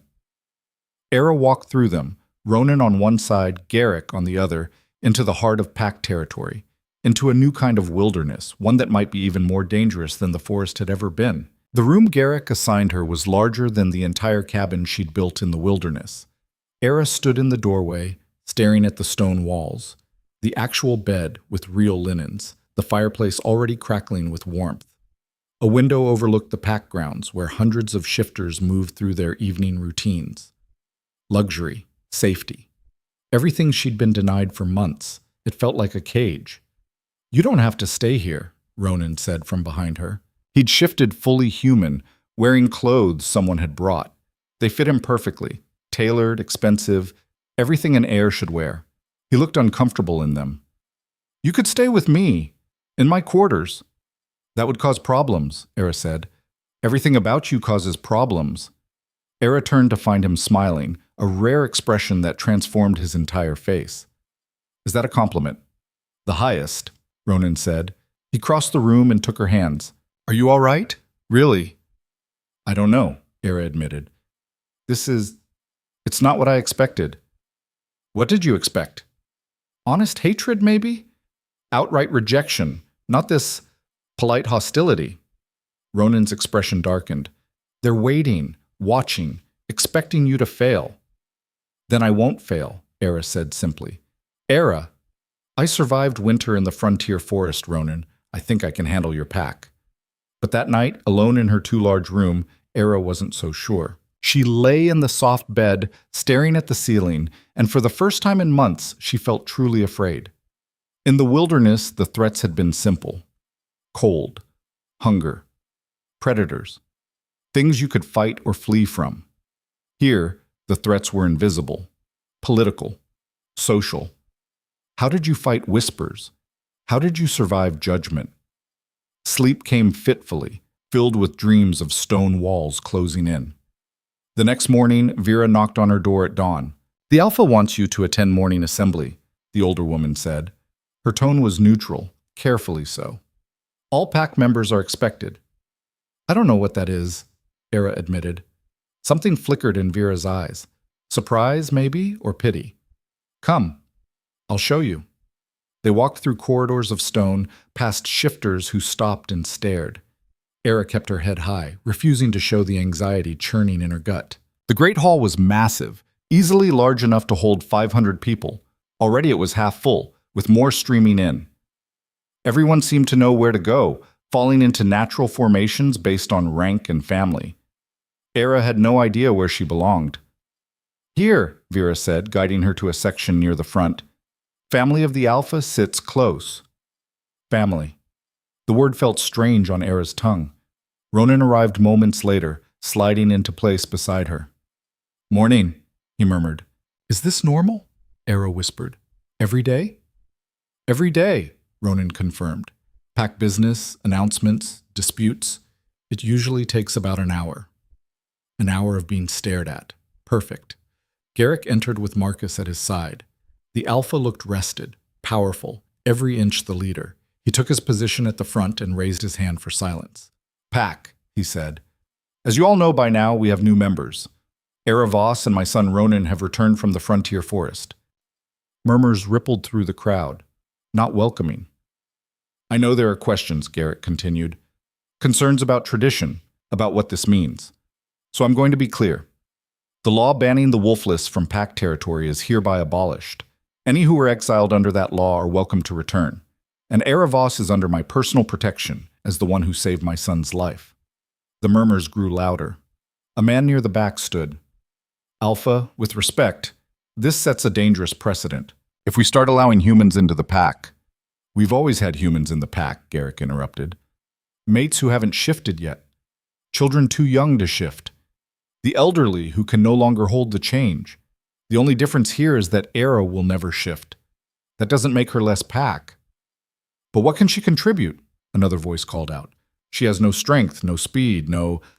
She has survival skills that apparently exceed most of yours, Garrick said coldly. 6 months in the frontier forest. Show me another wolf who's done that alone. Silence. That's what I thought, Garrick said. Now, anyone else have concerns they'd like to voice? In front of the entire pack? No one spoke. Good. Then let's move on to actual business. But as the meeting progressed, reports on territory boundaries, hunting party assignments, dispute resolutions, Eira felt the weight of countless stares, measuring, judging, finding her wanting. After the assembly, Eira tried to leave quickly, but she was intercepted by a group of women near the door. They were young, well-dressed, and their smiles didn't reach their eyes. You must be Eira, one of them said. She had perfect hair, perfect skin, perfect everything. I'm Lissa. We heard about your adventure. It wasn't an adventure, Eira said carefully. It was survival. Of course, Lysa said, her tone dripping false sympathy. It must have been so hard. Being thrown out like that, how embarrassing. The other women tittered. Eira's jaw tightened. I wasn't embarrassed. I was angry. Well, you're back now, another woman said. Though I can't imagine what you'll do here. I mean, you can't shift, can't fight, can't really contribute to pack defense. I can hunt, Eira said. Trap, track, build, survive on nothing. How rustic, Lisa said. But we have people for that. Omegas mostly. Are you saying you're Omega? The insult was clear. Omega, the lowest rank. Servants, basically. I'm saying I'm useful, Eira said. Which is more than I can say for people who spend their morning gossiping. Lissa's smile turned sharp. Careful, human. You might have the Alpha's protection now, but that won't last forever. And when it ends... She leaned close. Let's just say the frontier forest might start looking friendly compared to pack politics. Then she swept away, her friends following like ducklings. Eira stood there, fists clenched, breathing hard. Don't let them get to you, a voice said. Eira turned to find Vera watching from a nearby alcove. Easy for you to say. You belong here. Do I? Vera asked. I'm unmated, past my prime, with more scars than sense. Half the pack thinks I should step down from my position as second, but I don't. Because I earned this place, just like you're earning yours. How? Eira asked. How do I earn anything here? I'm not a warrior. I'm not... You're a survivor, Vera interrupted. That counts for more than you think. Come. I want to show you something. She led Eira through the fortress to a training yard. Dozens of shifters were there, young ones mostly, practicing combat forms. They moved with predatory grace, faster and stronger than any human could hope to be. You can't match them in strength, Vera said. That's true. But watch. But She pointed to a young male who was dominating his sparring partners. Big, fast, powerful. He moved through opponents like a storm. Now watch this, Vera said. She stepped into the ring. The young male grinned, clearly expecting an easy victory. Vera moved. She was older, smaller, slower, but she was precise, every movement calculated. She didn't try to overpower him. She redirected his strength, used his momentum against him. Within 30 seconds, she had him on his back, her knee on his throat. Strength isn't everything, Vera said, helping the stunned young male to his feet. Especially when you're facing someone who knows how to think. She turned to Eira. You survived the frontier forest. That means you know how to adapt, how to use what you have, how to turn disadvantage into advantage. That's worth more than raw power. The pack doesn't see it that way, Eira said. Then make them see it, Vera said. Show them what you can do. How? Vera smiled. By being useful, by solving problems they can't, by proving that you deserve to be here. She paused. Starting tomorrow, you train with me, Dawn. Don't be late. Before Eira could respond, Vera walked away. That evening, Ronan found Eira on the wall, watching the sun set over pack territory. Vera says you're training tomorrow, he said. Apparently. Good, you'll need it. Eira looked at him. That bad? Worse, Ronan admitted. There's already talk. Some of the younger wolves want to challenge you, test you, see if you're really worth the alpha's protection. What happens if I fail? You won't, Ronan said with absolute certainty. You don't know that. Yes, I do. He took her hand. Because you're the most stubborn person I've ever met, and stubborn beats strong every time. Eira laughed despite herself. Is that wolf wisdom? It's survivor wisdom, Ronan said, which you taught me. They stood in comfortable silence as darkness fell. Ronan, Eira said finally, what if they never accept me? What if... Then we leave, Ronan said simply. Go back to the forest. Build our own pack. You'd give up being heir? I'd give up anything, Ronan said, looking at her with those gold eyes that saw straight through her. For you. The next morning, Eira met Vera in the training yard before dawn. The older woman looked her over critically. You're in good shape, Vera said. Lean, all the softness burned away. But you're still human, so we work smart, not hard. For the next 3 hours, Vera ran her through exercises. Not combat forms, those required shifter speed and strength. Instead, she taught Eira how to read opponents, how to spot weaknesses, how to use terrain and timing. Shifters rely on their wolves, Vera explained. It makes them predictable. They expect strength to win, so you give them something else. By the end, Eira was exhausted but exhilarated. This was different from survival in the forest. This was strategy, control. This was power of a different kind. Word spread quickly. The wolfless girl was training. Within a week, people started gathering to watch. Some were curious. Others were mocking. But Eira didn't care. She focused on learning, on becoming better. On the 8th day, someone challenged her. His name was Cade, young, arrogant, one of Lissa's group. He stepped into the ring during morning training with a smirk. I want to test the human, he announced loudly. See if she's really worth all this fuss. Vera looked at Eira. Your call. Eira's heart pounded. This was a trap. If she refused, she'd look weak. If she accepted and lost, she'd prove them right. But if she won... Human form, Eira said. No shifting, Cade laughed. Afraid of a real fight? Afraid you need your wolf to beat a girl, Eira countered. The crowd murmured. Cade's face flushed. Fine, human form, this won't take long. They faced each other in the ring. Cade was bigger, stronger, trained since childhood. He moved with easy confidence. Eira remembered the frontier forest, remembered being small and weak and desperate, remembered learning that survival wasn't about being the strongest. It was about being the smartest. Cade lunged, fast, aggressive, expecting to overpower her immediately.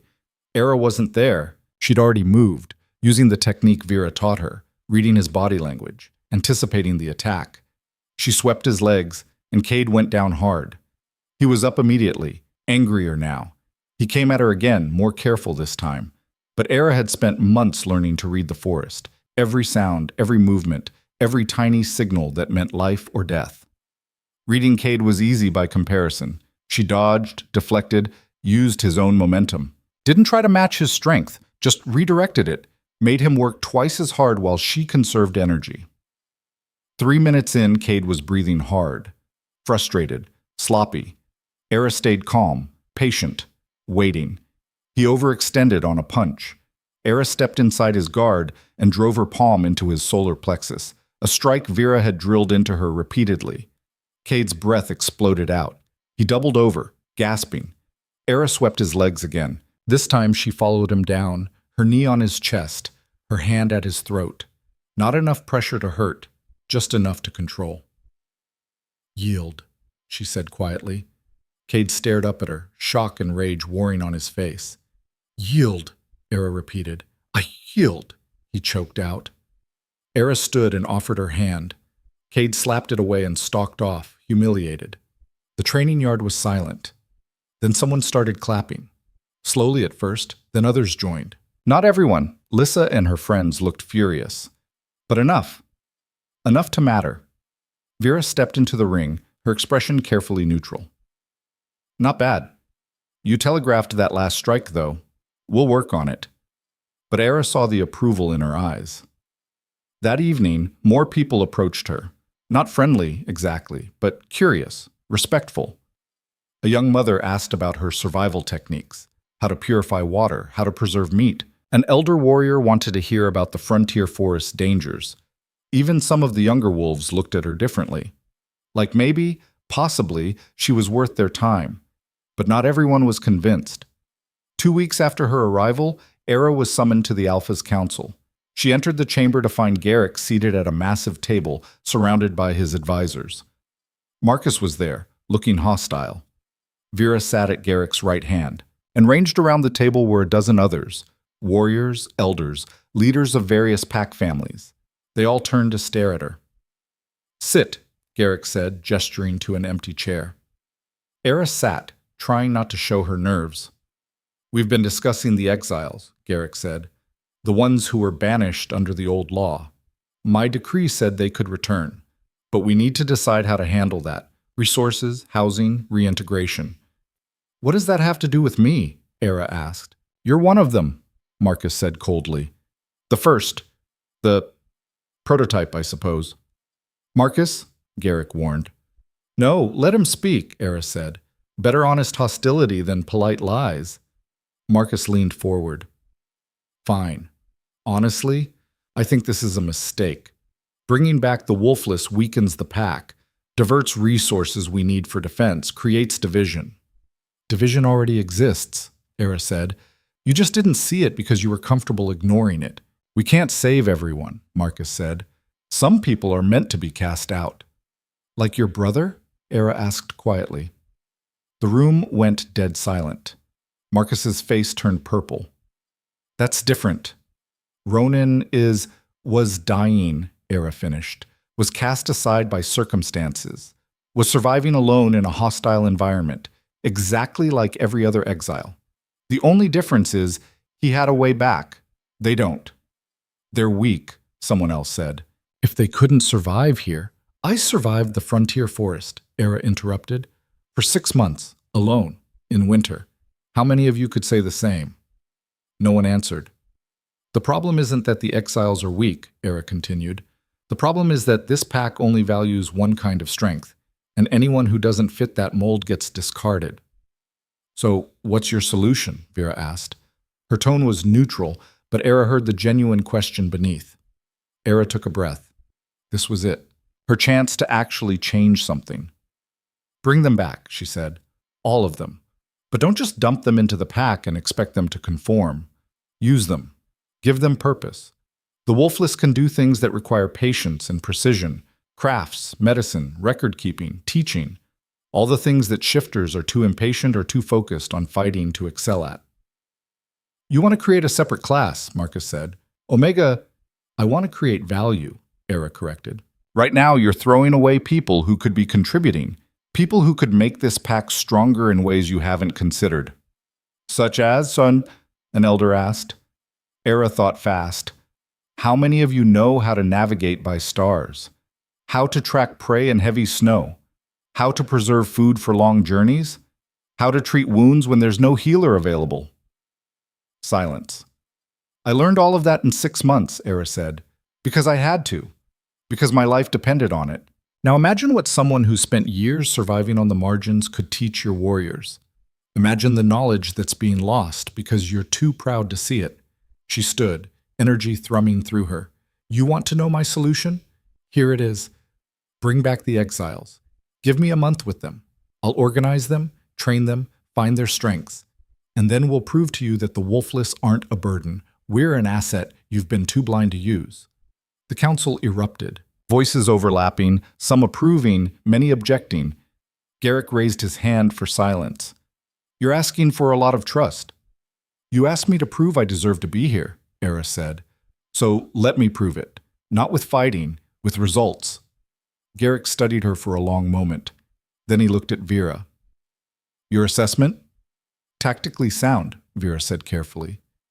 We've always struggled with logistics, long-term planning, specialized skills. If she can deliver even half of what she's promising. She shrugged. It's worth the risk. It's insane, Marcus said. Father, you can't seriously... I can, and I am, Garrick said. He looked at Eira. 1 month. I'll authorize the recall of all exiles who want to return. You'll have space in the Eastern Quarter to work with them. Resources will be allocated fairly. But at the end of 30 days, you will present results to this council. Understood? Understood, Eira said. Then get to work. Eira left the council chamber in a daze. What had she just done? Committed to organizing dozens, maybe hundreds, of people she'd never met. Promised results she had no idea how to deliver. Ronan was waiting outside. I heard, he said, that was either brilliant or suicidal. Maybe both, Eira admitted. So what's the plan? Eira looked at him, at this impossible wolf who'd become her anchor. Honestly, I have no idea. I'm making this up as I go. Good, Ronan said. Plans are overrated anyway. You do better when you're improvising. Is that a compliment? Always. The exiles started arriving within days. They came in small groups, scared, suspicious, expecting rejection. Eira met each one personally, learning their names, their stories, their skills. There was old Marin, who'd been a craftsman before his wolf failed. Young Jessia, cast out for being too small to shift properly. Dozens of others, each with their own tragedy. But also, Eira realized, each with their own strengths. She organized them by ability, not weakness. Marin became head of craftwork, teaching younger shifters patience and precision. Josiah, who had a gift for reading people, became a mediator for disputes. Others found roles in medicine, teaching, logistics. Slowly, a structure emerged. And slowly, the pack began to notice.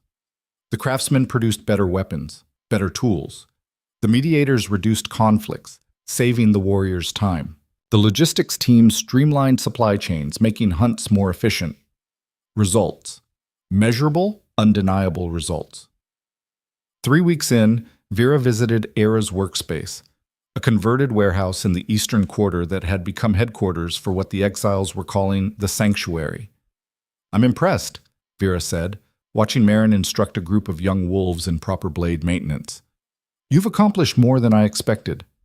We're not done yet, Eira said, but we're getting there. The council meets again in a week, Vera reminded her. They'll want hard numbers, proof of value.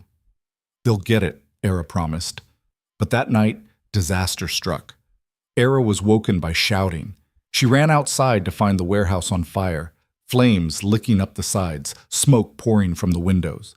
No, she screamed. Shifters were already there, fighting the blaze, but it was spreading fast. Everyone out, Eira shouted. Get to safety! The exiles streamed from the building, coughing and terrified. Eira did a head count, her heart in her throat. Someone was missing. Jessia. She went back in, Marin gasped. Said she forgot her mother's keepsake. Eira didn't think. She ran into the burning building. Smoke choked her immediately. Heat seared her skin. She couldn't see, could barely breathe. Jessia, she screamed. A cough answered. Eira followed the sound, crawling on her hands and knees, found the girl trapped under a fallen beam, unconscious. Eira tried to lift the beam. Too heavy. No shifter strength, just human muscle. Not enough. But she didn't stop. Couldn't stop. She braced her shoulder under the beam and pushed with everything she had, every muscle screaming, lungs burning. The beam shifted, inch by inch. "Come on," Eira gasped. "Come on!" The beam moved enough. Eira grabbed Jessia and dragged her toward where she thought the door was. The world was spinning, darkening. Then strong hands grabbed her, pulled her out into blessed cool air. Eira collapsed on the ground, coughing violently. Beside her, Jessia gasped and choked, but breathed. "You idiots!" someone was shouting. Ronan. He sounded terrified and furious. "You could have died." "She was in there," Eira wheezed. "So you ran into a burning building with no shifter healing, no backup, nothing but—" Ronan cut himself off, pulled her into a crushing hug. "Don't do that again, please." But the damage was done. The warehouse was gone. Weeks of work, destroyed. Eira sat there, watching it burn, and felt despair trying to drag her down. "We're finished," she whispered. "The council meets in a week. We have nothing to show." "You have Jessia," Marin said quietly. He was standing nearby, soot-stained and exhausted. "You have all of us. Alive. Because you wouldn't leave anyone behind." Other exiles were gathering, staring at the ruins, at Eira. "The warehouse is gone," Eira said. "All our records, our samples, are in our heads," someone else said. "We remember. We can rebuild." "In a week?" Eira asked. "We survived years in exile," Marin said. "We can survive 1 week of hard work." And they did. For 7 days, the exiles worked around the clock. They set up in temporary shelters, reproduced their work from memory, created new samples. The entire pack watched with growing amazement as these discarded people refused to quit. And Eira worked beside them, not leading from safety, but shoulder to shoulder, bleeding and exhausted and relentless. On the 7th day, the council convened. Eira walked in with ash still staining her clothes, bandages on her burned hands. Behind her came the exiles, all of them, standing tall. "Well?" Garrick asked. Eira had prepared a speech. Statistics and numbers and careful arguments. She threw it all away. "You want proof of value?" she said. "Look at them. Look at people you threw away who came back and rebuilt in a week what took 3 weeks to create the first time. Look at the tools they made, the systems they designed, the solutions they found." She gestured to Marin. "He created a blade sharpening technique that's 30% more efficient than what your warriors use, but you couldn't see it because he has no wolf." She pointed to Jessia. "She mediated 12 disputes this month, saving your warriors hours of wasted time. But you couldn't value it because she's too small to fight." One by one, she listed achievements, innovations, contributions. "This is what you get," Eira finished, "when you stop measuring worth by whether someone can shift. This is what you've been throwing away." The council sat in silence. Then Garrick stood. "I've heard enough." Eira's heart sank. He was going to reject it. Reject them. She'd failed. "The sanctuary is approved," Garrick said. "Permanently. With full pack funding and support." Eira staggered. "What?" "You've proven your point," Garrick said. His voice was thick with emotion. "More than proven it. You've shown us what we were missing, what I was missing." He walked around the table and stood before the exiles, before the people he'd thrown away. "I was wrong," he said clearly, "about all of you, about what makes someone worthy of pack. And I'm sorry, deeply, truly sorry." Marin stepped forward, tears tracked through the soot on his face. "Alpha—" "No," Garrick said. "I don't deserve that title, not after what I did. But if you'll let me, I'd like to try to earn it back." Old Marin, who'd been exiled 20 years ago, looked at this powerful alpha kneeling in spirit, if not body. And then he did something no one expected. He hugged him. "We forgive you," Marin said. "We all do." The room erupted, not with argument this time, but with tears. Relief. Release of years of pain and rejection. And Eira stood in the center of it, watching everything she'd fought for become real. Ronan found her afterward, as people celebrated and wept and embraced. "You did it," he said. We did it, Eira corrected. All of us. No, Ronan said. This was you. You changed the pack, changed everything. Eira looked around at the transformed council chamber, at exiles being welcomed, at Garrick speaking to each one personally, asking forgiveness. I just wanted to survive, she said softly. You did more than survive, Ronan said. You showed them what strength really means. That night, Eira stood again on the wall, watching stars appear over pack territory. She'd done it, proven herself, changed minds, built something that mattered. But as she stood there, she felt something strange stirring inside her, a warmth that had nothing to do with the fire, a power that had nothing to do with shifting. Something was waking up, something that had been sleeping her entire life. And Eira realized with absolute certainty that her story wasn't over. It was just beginning. The warmth inside Eira grew stronger over the following days, pulsing in rhythm with her heartbeat. It felt like standing too close to a fire, not painful, but intense, demanding attention. She said nothing to anyone. Not yet. Maybe it was nothing. Maybe it was just exhaustion, stress, the aftermath of nearly dying in a burning building. But deep down, Eira knew better. Something fundamental was changing. The sanctuary flourished. Every day brought new projects, new innovations. The exiles no longer called that, but specialists now, integrated fully into pack life. Marin's workshop became the primary source of tools and weapons.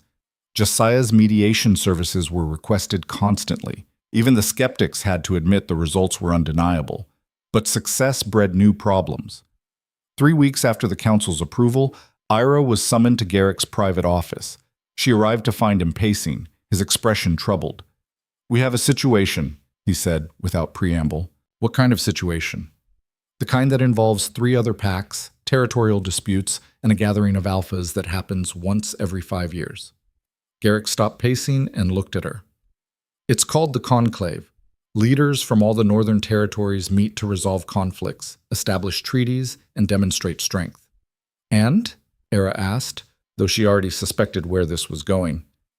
And they've heard about you, Garrick said, about the changes here, about a wolfless human being granted full pack status. They're concerned. Concerned, Eira repeated flatly. That's one word for it. They want to see for themselves, Garrick continued. Want to evaluate whether our pack has gone soft, whether we're still strong enough to hold our territory. So they're coming here. In 2 weeks. 4 alphas. Their entourages, probably 200 shifters total. Garrick ran a hand through his hair. Eira, these are old-school leaders. Traditional. They're going to see you as weakness, as proof that I've lost control. Have you? Eira asked. Garrick's laugh was sharp. I've never had more control. This pack is stronger, more unified, more efficient than it's been in decades, but they won't see it that way. Then we show them, Eira said. Demonstrate results. Let the work speak for itself. It's not that simple. The Conclave has rituals, demonstrations of power, challenges. Garrick met her eyes. If another alpha challenges our strength and we can't respond appropriately, we could lose territory, status, everything we've built. Eira's mind raced. What kind of challenges?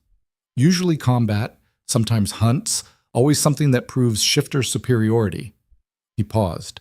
They're going to target you specifically, trying to prove your reliability. Let them try, Eira said, but Garrick's expression remained troubled.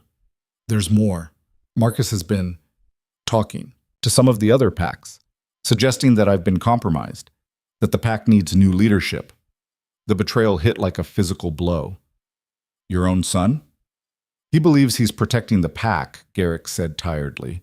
In his mind, I've gone soft, made dangerous decisions, put us all at risk by indulging sentiment over strength.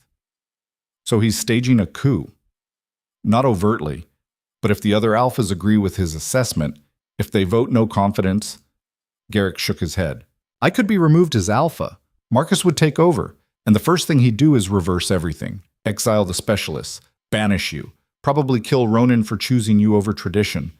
Eira's hands clenched. We can't let that happen. No, Garrick agreed. We can't. But I don't know how to stop it. The Conclave operates on old laws, demonstrations of power, and you... He stopped, looking pained. I'm human, Eira finished. I can't shift. Can't fight an alpha. Can't prove strength the way they understand it.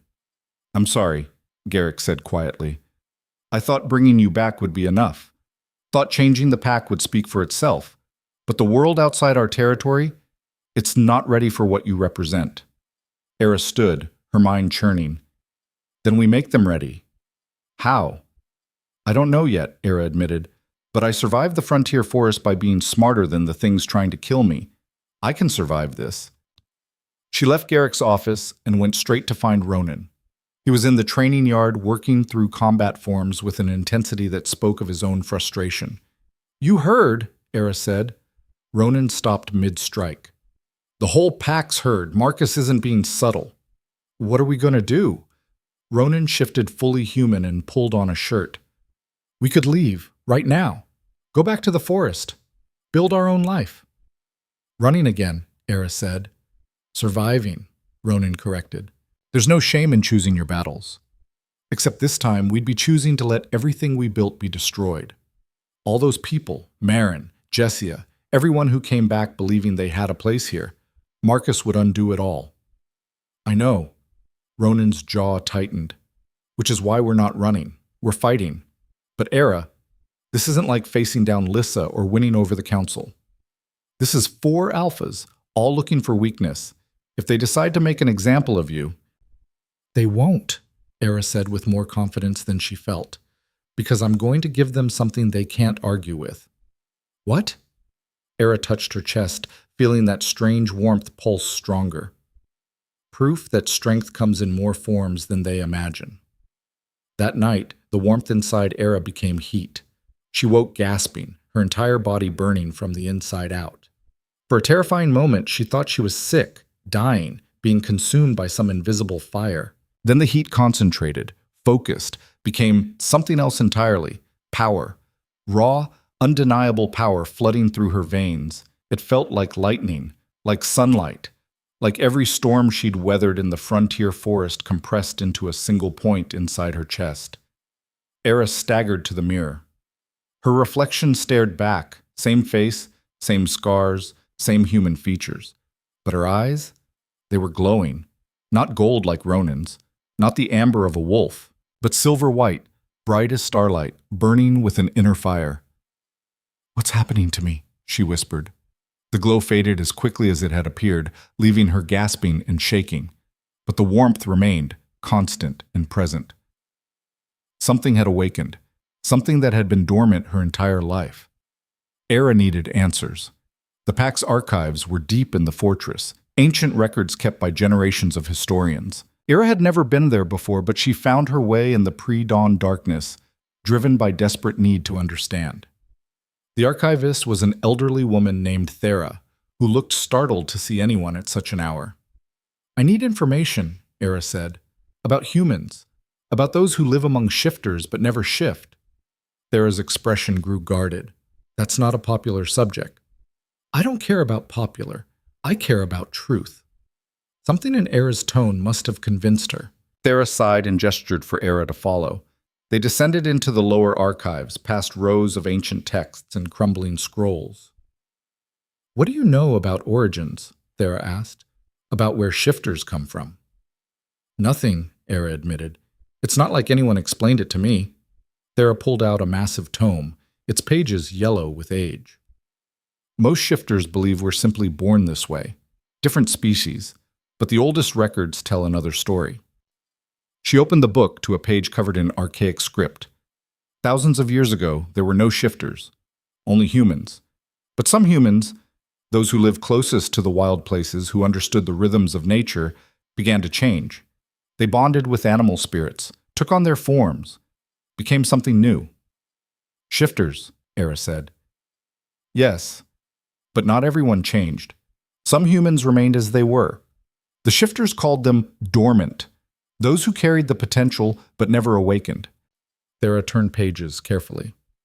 For generations, dormant humans were valued, respected. They kept the shifters connected to their origins, grounded in humanity. What happened? What always happens. Pride. Fear. As shifters grew stronger, they began to see dormancy as weakness. started culling those who didn't shift. Eventually, the dormant became outcasts, forgotten. Thera looked at Eira with knowing eyes. Sound familiar? But I'm not dormant, Eira said. I've never felt anything like what shifters describe. No animal spirit, no... The warmth in her chest flared, cutting off her words. Thera's eyes widened. You're awakening, the old woman breathed. What? It's rare. So rare most shifters think it's myth. But the records speak of dormants who, under extreme stress or in moments of absolute necessity, awaken to their true nature. Thera gripped Eira's hands. Not to an animal spirit, to something older, more fundamental. I don't understand. The shifters bond with animals, Thera explained. But the truly ancient power, the original magic, wasn't about becoming a wolf or bear. It was about connection itself, about the bond between living things. The dormants who awakened to that power became, she searched for words, bridges, anchors. They could strengthen bonds, forge connections, unite disparate forces. That sounds useless in a fight, Eira said. Does it? Thera asked. A shifter's strength comes from their wolf. But what happens when you can strengthen that bond? Amplify it? What happens when you can forge pack bonds that transcend blood, creating loyalty and unity that can't be broken? Eira's mind spun. That's not possible. You survived 6 months in the frontier forest, Thera said. You built a sanctuary from nothing. You changed an entire pack's worldview. And you're telling me that wasn't power? She squeezed Eira's hands. You've been wielding it all along, child. You just didn't know what to call it. Then what is it? Eira demanded. What am I? Thera smiled. The old texts called them wardens, guardians of the bond between human and beast, between civilization and wild, between what we are and what we could be. Wardens, Eira repeated. The word resonated, sending shivers down her spine. If you truly are awakening, Thera said seriously, then the conclave's timing is either perfectly fortunate or perfectly terrible. Because what you're becoming, she hesitated, it threatens everything the modern alphas believe about power. Eira left the archives as dawn broke, her mind reeling. Warden, bridge, power that had nothing to do with teeth and claws. She needed to test it, understand it. But how did you practice something you didn't even know you had? The answer came unexpectedly during morning training. Eira was working with a group of young shifters, teaching them tracking techniques, when one of them lost control. The boy was barely 13, his wolf still unpredictable. He shifted mid-lesson, panic overtaking reason, and suddenly there was a terrified wolf cub snapping at everyone in range. The other trainers moved to restrain him, but Eira reacted on instinct. She reached out, not with her hands, but with something else. That warmth inside her extended, flowing out like invisible threads, and touched the panicking wolf. Easy, she thought. You're safe. Your pack. You're home. The wolf cub froze. His eyes met hers, and in that moment, Eira felt it, the bond between them, bright and tangible as a rope made of light. She pulled on it gently, not forcing, just guiding. The cub shifted back to human form and collapsed, sobbing. Eira caught him, holding him while he shook. I'm sorry, he gasped. I'm sorry, I couldn't control. It's okay, Eira murmured. You're okay. I've got you. The other trainers stared at her in shock. How did you do that? One of them asked. He was fully shifted, completely panicked. Even experienced handlers can't bring someone back from that state without force. Eira didn't know how to explain.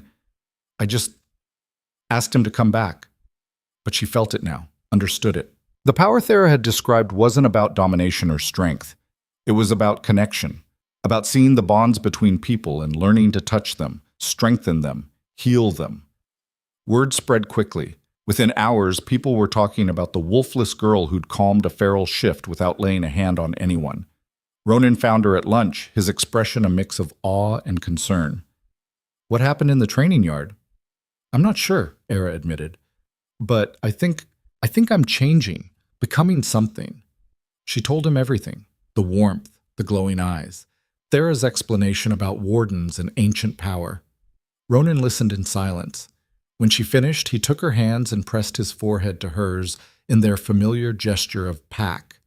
"I knew you were special," he said. "From the moment I woke up in that cabin and saw you fighting to keep me alive. Whatever you're becoming, it doesn't change anything.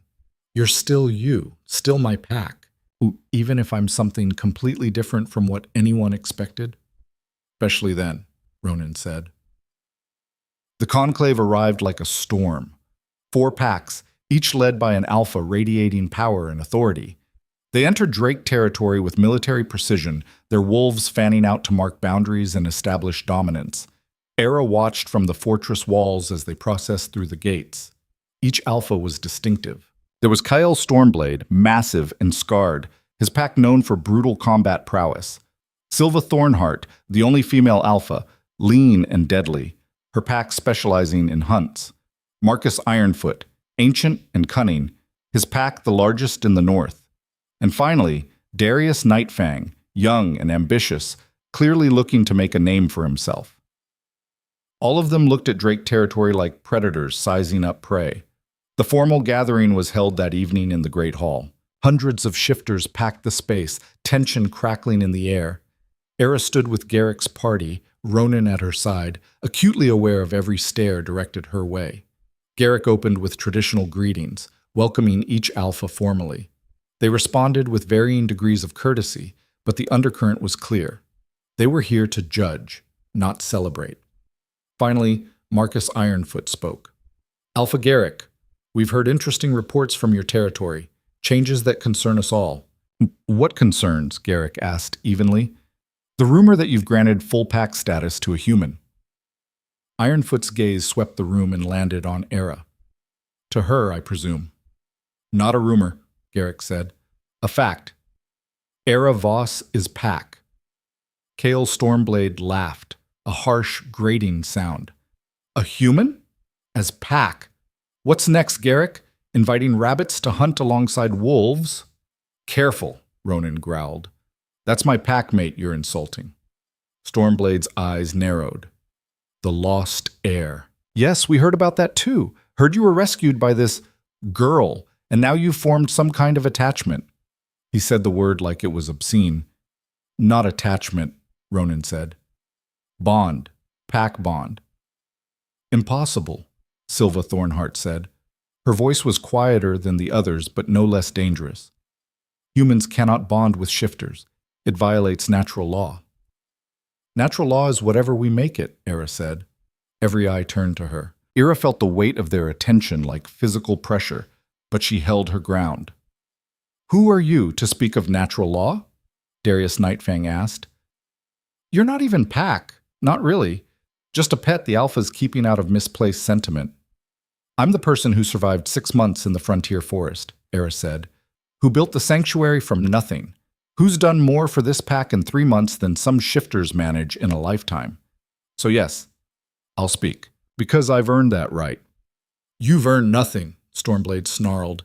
He stood, his power radiating out in waves. "You're an aberration, a weakness, and the fact that Garrick allows you to exist proves he's lost the strength to lead." The hall erupted. Shifters surged to their feet, shouting. Garrick's pack defended their alpha. The visiting packs pressed their accusations. And in the chaos, Marcus Drake stepped forward. "Enough," he said quietly, but his voice carried. Everyone fell silent. Marcus looked at his father with an expression of mingled pain and resolve. "Father, I love you. But they're right. You've allowed sentiment to cloud your judgment. This pack needs strength, not experiments in equality." "Marcus," Garrick started. "I challenge you," Marcus said, "for leadership of this pack." The words fell like stones into still water. Alpha challenges were serious. Binding. Once issued, they could only be resolved through combat or the challenger's withdrawal. And Garrick, for all his power, was older, slower. Marcus was in his prime. "You don't have to do this," Garrick said.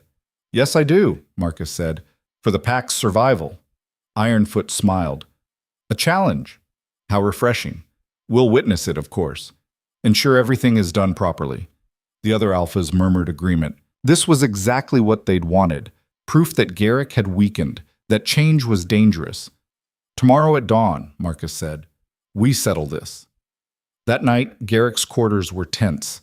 Vera paced, Ronan argued, and Garrick sat in silence, looking older than Eira had ever seen him. "You can beat him," Ronan insisted. "You're still alpha, still stronger." "Maybe," Garrick said. "Maybe not. He's faster, Ronan, and he's been training specifically for this, while I've been changing, softening, perhaps." "You haven't softened," Eira said. "You've grown." Garrick smiled sadly.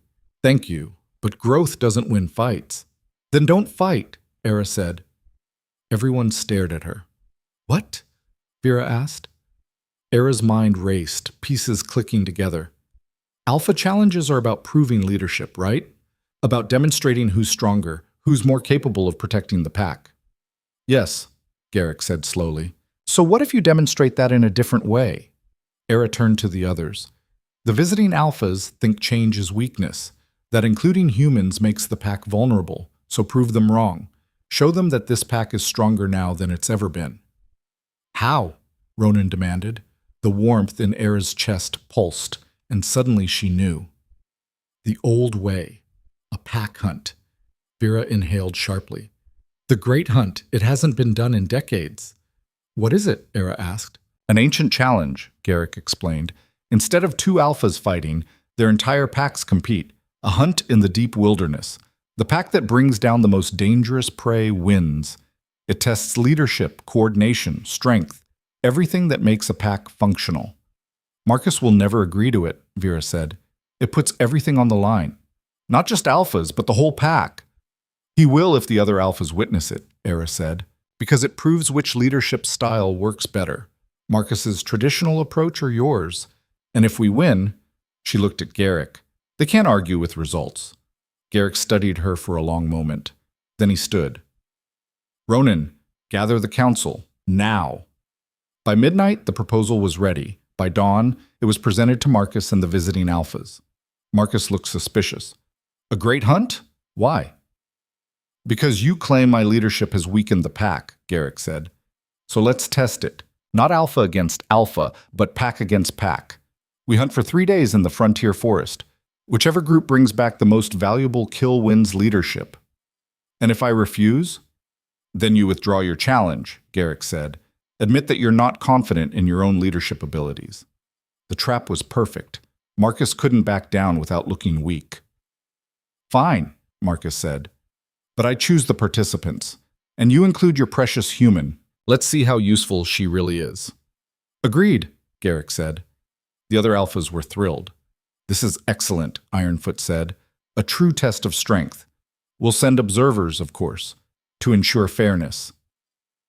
The next morning, 2 groups assembled at the edge of the frontier forest. Marcus's team consisted of elite warriors, the strongest, fastest, most experienced hunters. Garrick's team was more diverse. Warriors, yes, but also specialists, scouts, trackers, and Eira. "You don't have to do this," Ronan said quietly. He was on Garrick's team, of course. "If you're hurt out there—" "I won't be," Eira said. She felt the warmth in her chest burning brighter. Whatever was awakening in her, it was ready. "Trust me." They entered the forest at noon. The frontier was just as Eira remembered, dark, hostile, beautiful in its savagery. But this time she wasn't alone and desperate. She was pack, moving with purpose.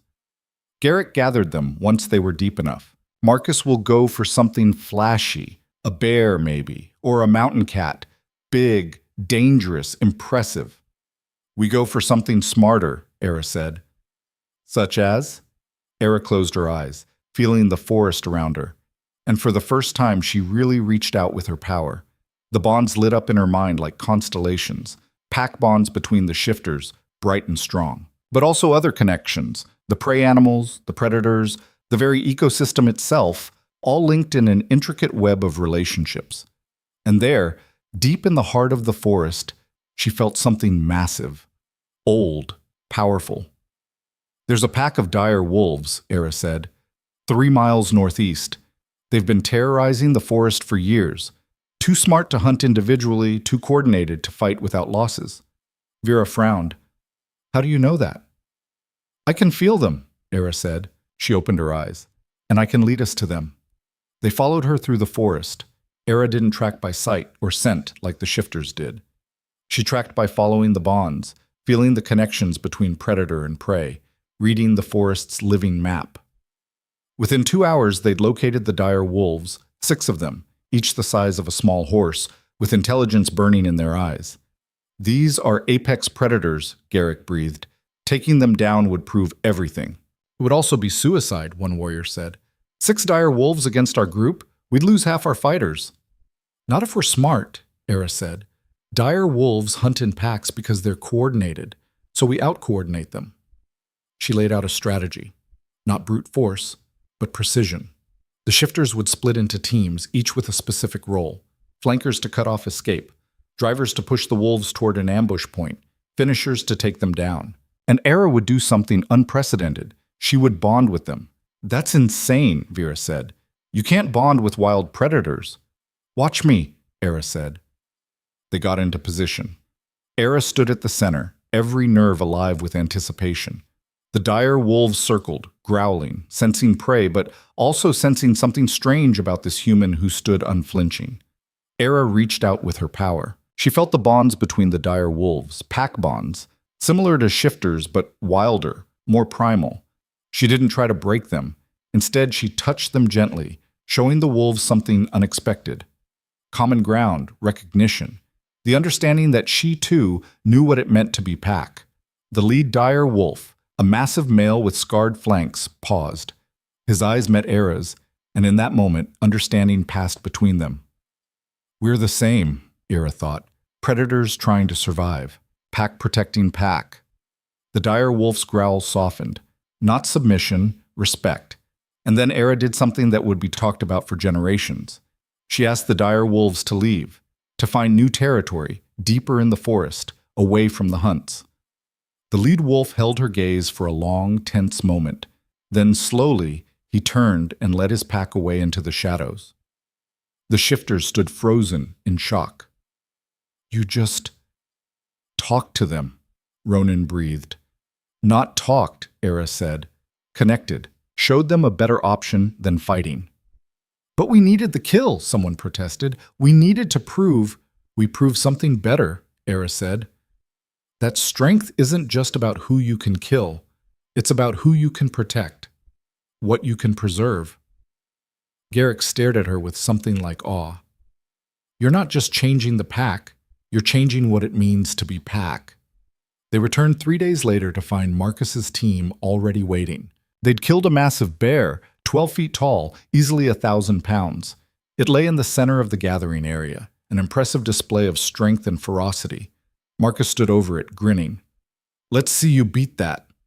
Garrick's team emerged from the forest. They carried no kill, no trophy. The visiting alphas looked confused. The gathered crowd murmured. Where's your prey? Stormblade demanded. We didn't kill anything, Garrick said. Marcus laughed. Then you've lost. You failed. We did something harder, Eira interrupted. She stepped forward and the warmth in her chest blazed bright.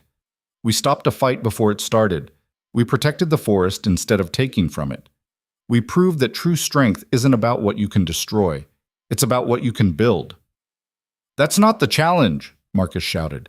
The rules were clear. Most valuable kill. And we brought back something more valuable than any corpse, Garrick said. He gestured to his team. A pack that works together, that thinks strategically, that doesn't waste lives proving points. This is absurd, Ironfoot said, but he sounded less certain than before. Silva Thornheart stepped forward. Actually, I want to hear this. What exactly did you do out there? Eira explained. The dire wolves, the coordination, the choice to negotiate instead of fight. You're saying you faced dire wolves and walked away? Thornheart asked. How? Because she's a warden, Thera's voice rang out. The old archivist had come to witness the outcome. Now she stepped into the gathering circle, her eyes blazing with certainty. What nonsense is this? Stormblade demanded. Not nonsense. History. Thera looked at the assembled alphas. You've forgotten your origins. Forgotten that shifters weren't always the only power. Before you, there were wardens, humans who bonded with the wild itself, who could forge connections between species who maintained balance. Myths, Ironfoot scoffed. Are they? Thera pointed at Eira. Look at her. Really look. Eira felt the power rising in her, responding to the challenge. Her eyes began to glow, that silver-white radiance that had appeared in the mirror. The warmth in her chest became visible light, spreading out in threads that connected her to everyone present. Pack bonds. Hundreds of them. Visible to everyone. The gathered shifters gasped. Even the visiting alphas stepped back. She's awakened, Thera said. Become what she was always meant to be. And she's shown you that there's more than one kind of strength, more than one way to protect your people. Marcus stared at Eira, his expression cycling between shock, fear, and something that might have been understanding. This isn't natural, he said weakly. It's the most natural thing in the world, Eira said. The light from her chest pulsed, and she felt the bonds clearly now. Not just pack bonds, but the connections between everything living, the web of relationships that held the world together. She looked at Marcus. You're not wrong to want the pack protected, to value strength and tradition, but you're wrong to think that's the only way. Your father found a different path, one that doesn't require choosing between strength and compassion. It makes us weak, Marcus insisted, but there was doubt in his voice now. Does it? Garrick asked. Look around. Look at what we've built. The specialists who've made us more efficient, the innovations that have strengthened every aspect of pack life, the unity that comes from including everyone, not just the strongest. He stepped up to his son. Marcus, you were right to challenge me, right to demand that I prove this path works. And I have. Not by beating you in combat, but by showing you something better. Tears tracked down Marcus's face. I just wanted to protect them, to keep the pack strong. I know, Garrick said gently, and you will. But not as Alpha, as my son, my heir, learning a new way to lead. Marcus looked at Eira, at the light still glowing from her chest. What are you? I'm Pack, Eira said simply. Just like you, just in a different way. The light faded. The bonds remained, invisible but present. Ironfoot spoke first. I've never seen anything like that in my 200 years. Nor I, Thornheart admitted. If this is what including the dormant can bring, she looked at her own pack members. Perhaps we've been too rigid. This changes nothing, Stormblade insisted. One anomaly doesn't overturn millennia of tradition. Doesn't it? Darius Nightfang asked. The young Alpha looked thoughtful. We've been losing people for generations. Anyone who doesn't fit the mold, we cast out. How many wardens have we exiled? How many different kinds of strength have we thrown away? The gathering dissolved into heated discussion. Some Alphas remained skeptical. Others were intrigued, but none could deny what they'd witnessed. And most importantly, none challenged Garrick's right to lead as he saw fit. The conclave concluded with a historic proclamation. While the other packs weren't ready to follow Drake's lead completely, they agreed to cease automatic exile of the dormant, to allow territories to experiment with inclusion. It was a small step, but it was a beginning. Marcus withdrew his challenge publicly, embracing his father in front of everyone. I'm sorry, he said. I was afraid. Afraid that change meant losing everything we are. We're not losing anything, Garrick said. We're becoming more. That night, the fortress celebrated. Music filled the halls. Pack members from all territories mingled, sharing stories and food and tentative friendship. Eira stood on her familiar spot on the wall, watching stars emerge over the territory that had become home. Ronan joined her, shifting human to stand at her side. You did it. Changed everything. We did it, Eira corrected. All of us. The wardens will return, Ronan said. Because of you. People who were hiding, who thought they were broken, they'll come forward now. They'll know they have a place. Good, Eira said. No one should have to feel the way I felt.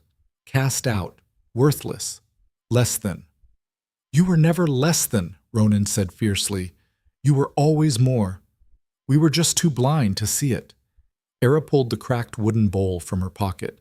She'd carried it through everything: exile, survival, return, transformation. The bowl her mother had used, held together by nothing but stubborn refusal to break. I used to think this was a symbol of brokenness, Eira said, of how damaged I was. And now? Now I think it's a symbol of endurance, of surviving when everything says you should shatter, of being held together by will when there's nothing else. She turned the bowl in her hands, seeing the cracks in new light. We're all a little broken. The trick is learning that broken doesn't mean worthless. Below them, she could see the sanctuary, no longer segregated to the eastern quarter but integrated throughout the territory. Workshops, teaching centers, mediation halls, all the places where the dormant, the wardens, were finding their power. And in the distance, the frontier forest stood dark and endless, the place that had tried to kill her, the place that had forged her into something new. I want to go back, Eira said suddenly. Ronan looked at her in surprise. To the forest? To the clearing, our clearing. Eira smiled. Not to stay, just to visit, to remember. When? Tomorrow, Eira said. Before everything gets too busy, before my new responsibilities take over. Because there would be responsibilities. Garrick had already asked her to establish a formal warden training program. The other packs wanted advisors, and deep down, Eira felt a calling to find others like her, bring them home, teach them that dormant didn't mean broken. But tomorrow she would return to the place where it all began, where a dying wolf and a desperate girl had forged a bond that changed the world. They left at dawn, just the two of them. The journey took 2 days, but Eira knew the way by heart now. Every tree, every stream, every marker of the path she'd walked in desperation months ago. The cabin was still standing, weathered, worn, but there, their shelter against the storm. It looked smaller than I remember, Ronan said. We were smaller then, Eira said, in every way that matters. They spent the day there, repairing damage, cleaning, making it livable again. Not because they needed it, because it deserved to be preserved. That night, they sat by a fire in the clearing, watching stars appear through the canopy. What do you think happens next? Ronan asked. I don't know, Eira admitted. More change, more challenges, probably more people who think we're crazy. Definitely more people who think we're crazy, Eira laughed. Then she grew serious. Whatever comes, we face it together, right? Always, Ronan said. He shifted partially, enough to speak clearly. You're my pack, Eira Voss, my family, my home. Nothing changes that. Good, Eira said, because you're stuck with me. The warmth in her chest, the warden power, pulsed gently. She could feel it connecting her to Ronan, to the forest, to the distant pack territory, to everything alive and struggling and surviving. This was her gift, her purpose. Not to be a warrior or an alpha, but to be a bridge, a connection, a reminder that strength came in infinite forms. She looked at the cracked bowl sitting beside her, catching firelight in its worn surface. Once, it had held her mother's love. Then it had held her survival. Now it would hold something new, a promise to every person who'd been cast aside, told they were worthless, left to die in the cold. You matter, she would tell them. You have power. You belong. Because if a wolfless girl could survive the frontier forest, change an entire pack's worldview, and awaken as something ancient and powerful, then anything was possible. The fire crackled, the forest breathed around them, and somewhere in the distance dire wolves howled, not in threat, but in acknowledgement. Pack recognizing pack. Eira smiled and settled against Ronan's warm fur, feeling more at peace than she'd ever thought possible. The world was changing, because she'd refused to break, because she'd survived, because she'd dared to imagine that maybe, just maybe, she was worth saving. And in that simple, stubborn belief, she'd rewritten the rules of strength itself. The night deepened. Stars wheeled overhead, and in a clearing in the frontier forest, a warden and her wolf slept peacefully. Home at last.